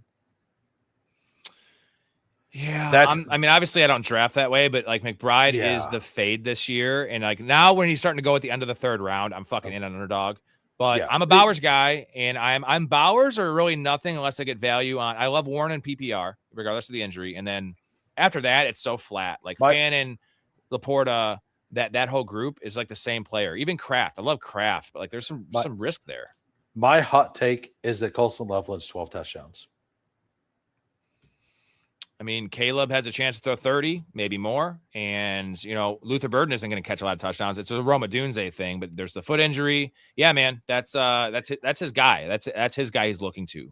Do you know what his number is? Like, you talked about it. It's 5.5, right? Yeah, it's wild. Oh, fuck, bro. 5.5. Like, for a tight end that is a monster and a team that's going to run a lot of red zone snaps. And I think that they were inefficient last year. If you remember the start of the year, they were just not scoring in the red zone. And that kind of flipped, man. That flipped at the end of the year, and that's Caleb getting used to the play calls. That's getting having some nice brain trust there with Caleb and Ben Johnson getting on the same page, right? Of the plays we like, what works, what doesn't work, and it's kind of a projection to go up, but like they don't actually have to be better last year or this year than they were last year for this to hit. The 5.5, even 7.5. This is probably going to hit. Yeah, exactly. What other questions do you have for me on these exposures? Because I just wanted to kind of like generalize what I'm doing. Because like I do think that, and I put Kraft into that like elite tight end tier too. And Kincaid is just mispriced. So Kincaid, there's a bunch of guys that I have bags of on DK that I don't hear. Like I've got 2% Dalton Kincaid on DK because he goes at 104, and on Underdog he goes in the 120s. So I got 11%. Right. Let's do a couple more comments and then we'll just finish off this tight end. Will Jalen Hurts ADP drop? I think his ADP is pretty fair. He went in the 5th round in my Fantrax public league, which was kind of wild. I got Jaden Daniels at the 702. I don't know why it would, but I have been seeing him fall a little today. But I think it's just an August drafter thing. Like you get more people who haven't been drafting or more casual people. And like, I'm not saying that casual is bad. Like, if you're only going to do 10 best ball leagues, go get the guys you want, and don't. Right, Jalen Hurts seems kind of like a boring pick, even because he kind of is. He's like his range of outcomes is like kind of narrow, but it's a good thing. It's more of a he's a very disliked guy for whatever. Yeah, he's reason. Polarizing. I mean, it's Eagles fans. It's the fact that he's just not a great quarterback, but that doesn't matter for fantasy scoring, right? That's rough, Bandit. What do you say? I have 15% Tyson and 10% Higgins. I got bailed out because I have 24% Diggs. If Stephon Diggs was not going in that range right next to Higgins, like I just pulled Diggs up over Higgins every single draft. If that wasn't happening, I would have like 20% Diggs or Higgins right now. I like Higgins too, but I was avoiding wide receiver in that range, and I like Shaheed so much. I was just taking Shaheed over him, which in retrospect seems kind of silly, but I'm a Shaheed guy, also a Torrey Horton guy. No, yeah, I love Horton. Hometown league, I only have Fannin. Should I grab Chig or Juwan Johnson as insurance? How deep is the bench spots? If you have like 7 bench spots, maybe. If not, I am not sacrificing a handcuff running back, bro. To be honest, if you're going to do it, it has to be Juwan with the injuries over there. Like Juwan should go ahead of Chig now. Yeah, full PPR especially. We want Juwan in full PPR. And like, I don't think like Fannin has a week 11 bye. I would just ride with just like Fannin because full PPR, like Fannin's like the perfect just floor play. Like he's going to give you 10 points, 12 points a week. Silver says, I like that hat, bro. I want one. How much? You know what? I don't even sell them because I give them away to all of the Patreon members. If you become a fanatic, you get a shirt and a hat for free right off the rip. If you become a professional, I do a wheel every single week during the NFL season. I do a wheel spin. And right now, there's only like 3 guys in there that don't have them. So starting week 1 of the NFL season, you have a 1 in 4 shot if you were to join. And essentially in 17 weeks, I'm probably not going to get 17 new professionals in there. So you are pretty much guaranteed a free hat and shirts when you join, because I want to get back to you guys. They're like $25, and I'll take a little loss to get people in there and spread the word, right? Rep the fucking community. Yeah, I'm not a hat guy, but I do like them. Like I wasn't offering you want Hoohames, okay? Jesus, I'm just saying that like I like it. Just fucking with you, bro. I you know how there's things that you personally don't enjoy, but you respect them. Like hats are one of those for me. Like hats look good in general. I can't have anything touching me generally. Like I'm the guy who no matter where I go, everything comes out of my pockets and I throw it somewhere. So what you're saying is you need like a Back to the Future level skateboard on your head that doesn't actually touch your head. It's just like floating here. And then if we make that, I'm fucking getting you a hat, dude. It's just floating. Or you know what? Have a string up here and it's just here. It's just like here. Yeah, if we could find a way to not have it touch me, would be great. It'd be fire, straight fire. Well, you're wearing headphones. Those are touching you, dude. Dude, so part of the reason I hate them so much because I worked at a Walmart distribution. I don't work there anymore, but I worked there for a long time. And their headset is really tight. I still have an indentation on my head from the side where it came in on. Yeah. And it drove me nuts. So like this is actually comfortable. That was not. So it looks comfortable. Hey, Silver, like I said, man, I'm extending it to like tomorrow to noon. I mean, whenever you want to get, if you want to get in, if you do get in, just make sure you use this promo code, man. Use pro, get half off, save you some money, and test it out. He says he loves the color scheme. Again, there's more to the community than just the hat. Like, I don't want you to just join up for the hat, but you could do that and then just get out, and I would lose money. And you know what? That's a risk I'm taking. I trust people to do the right thing. And whatever, it is what it is. And you at least wear it and rep the hat. Maybe someone might be like, hey, what's that hat? Be like, that's this awesome podcast of this fat dude that just drinks beer and talks about a bunch of crazy shit, but he knows his shit and he wins everyone money. So definitely check that out, Silver, if you're interested. And like I said, you'll get a hat and a shirt out of it for sure. And you'll get a lot of ball knowledge in the community, the great people. I know you saw some of the guys go over to your channel, Hoohames. Also, if you're in here, go check out Hoohames' channel. Please do that. Do yourself a favor because it's going to help your ball knowledge. It's also a great time, a great dude. I think we covered everything in exposures. I know you got to work in the morning. This is, we did 2 hours, 4.5 hour day for me. Pretty normal on this show though, for 4.5 hours. I do every single night. How many days a week do you stream? So I stream every Monday through Thursday, 4 p.m. Central, and every Sunday night at 6:30 p.m. Central. And if I get off work early on a Friday, Saturday, I'll generally jump on. But I work 12-hour days, an hour away from where I live. So if I feel like it, I jump on. And like I also, from Friday to Saturday, like I rarely do Friday streams because I get off work at 7 p.m. I drive home. By the time I'm showered, it's like 8:15. Well, I got to be up at 3:30 in the morning. So I got a short turnaround that night too. So well, our streaming times work out really well though, because me and Blunt and me and Garage, we kind of have the same time. Yeah. You're 4 p.m. So like this is a very, I mean, also just I'm not just saying that because of time slot or because you're on the show. Like I wouldn't endorse a show I don't believe in. And I've watched a decent amount of your show recently since, I wanted to get a feel of what you're about and some of your players and your takes and just how you are as a person, which can't endorse this guy enough. But yeah, 4 p.m. is the perfect time slot that doesn't affect me at all. And why not? Why not? Give it a like and check it out because it is, especially if you're a best ball guy. If you're not, it's real life football talk. It's all the stuff you want. Disband it. You're gonna get a hat, bro, because you're in that. You're one of 3 right now. So come week 1 in the NFL season, you're in that wheel. You'll probably have one by week 4, my dude. So just for you as well, Disband it, since you are a community member on both Patreon and YouTube, you're getting a shirt, my dude, as well. So let me know your size. Disbanded's awesome, by the way. I love this guy. He doesn't talk much in my channel, but he's always there.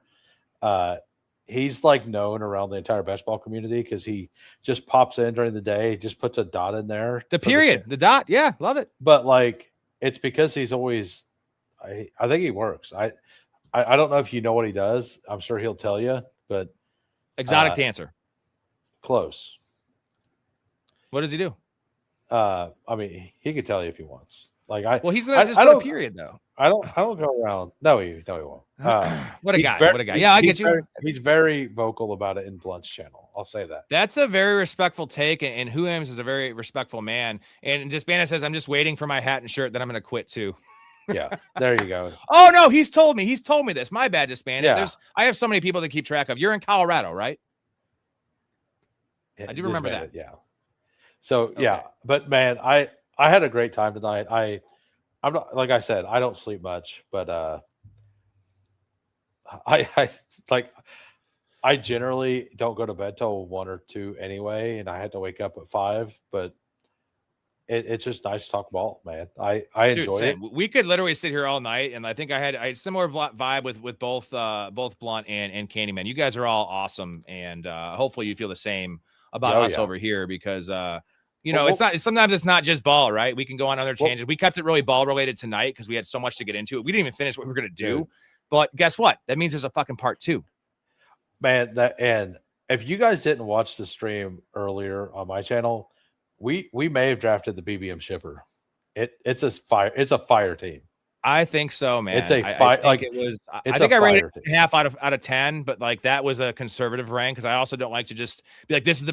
That's not how I operate in everything. I don't think my show is the best. I don't think I'm the best. But that was like elite level stuff and two minds that we kind of checked ourselves a little bit, and that's sometimes nice. Collaborating on a season long team is tough with somebody because you have a lot more disagreements. In best ball, you have that 20-second window. We sometimes want to use our heart, not our head, and both of us kind of just were like, this is probably the play, and it was the play. Yeah, and I mean, the way I did it is I was like, I really like this guy, and you were kind of like 50-50 on it. I'm like, I like this guy, and then when the next pick came around, the tiebreaker goes to the other guy, right? Like, work together, right? The way democracy, baby.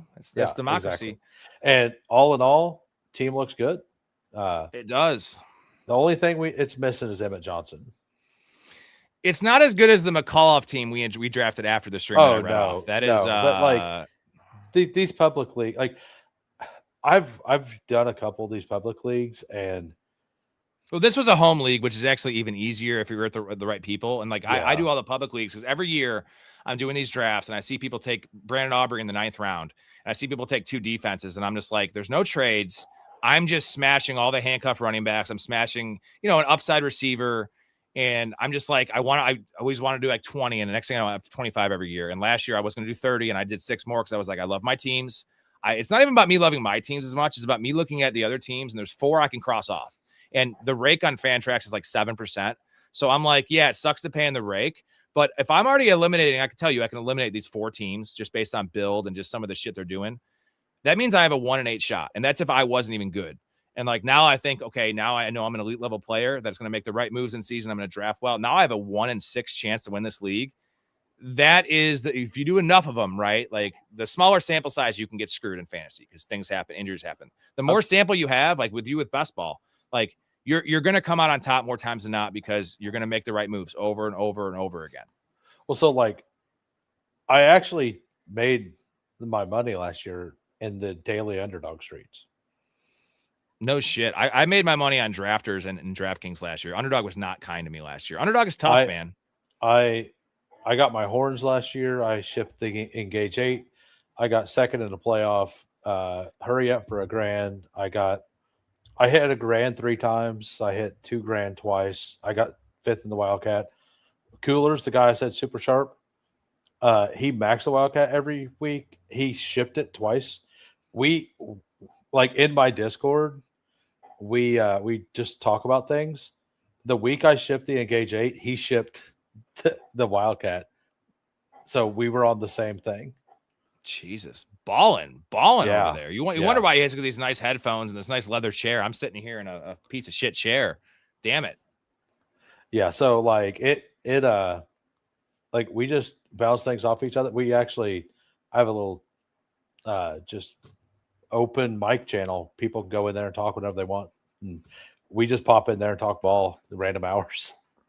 Yeah, maybe you know what? Since you were officially on the show as a co-host, I'll give you access to ours, and would love to have you in there. You know ball, and I could tell you're into it, and you want to help people, and that's the biggest thing we do is good vibes, and everyone has questions, and we learn a lot based on, it's like anything else. If you teach someone guitar and you're a musician, like you're gonna get better at guitar by teaching, and this fantasy stuff is the same as that thing. We're still. I think we're both humble enough to admit that we don't know everything, and then year to year it's so different. Like new information, new takes, new opinions. We want to grow together. Yeah, and my goal is to just to correct my mistakes. Like if I say something, like I'm going to say something that's wrong. It's going to happen. I'm going to miss something. We are. Yeah, we say a lot of stuff too. So the more shit you throw at the wall, and it's not shit, but yes, we'll miss some and stuff. All I ask is when I do that, just call me out. I'll look at it. Like I called you on the Keenan Allen pick earlier. I did do that. Yeah, you did. And we'll see. I think it's just a really good advance rate pick. And I had a reason why I wanted to do it. I think that it made sense in the end. By the way, Demario Douglas crushing camp again still. Yeah, I was not on board with that pick, but you know what? Again, you're a wizard. So like when a wizard says something, I tend to listen. Just like you're not on board with my TJ Hawkinson take.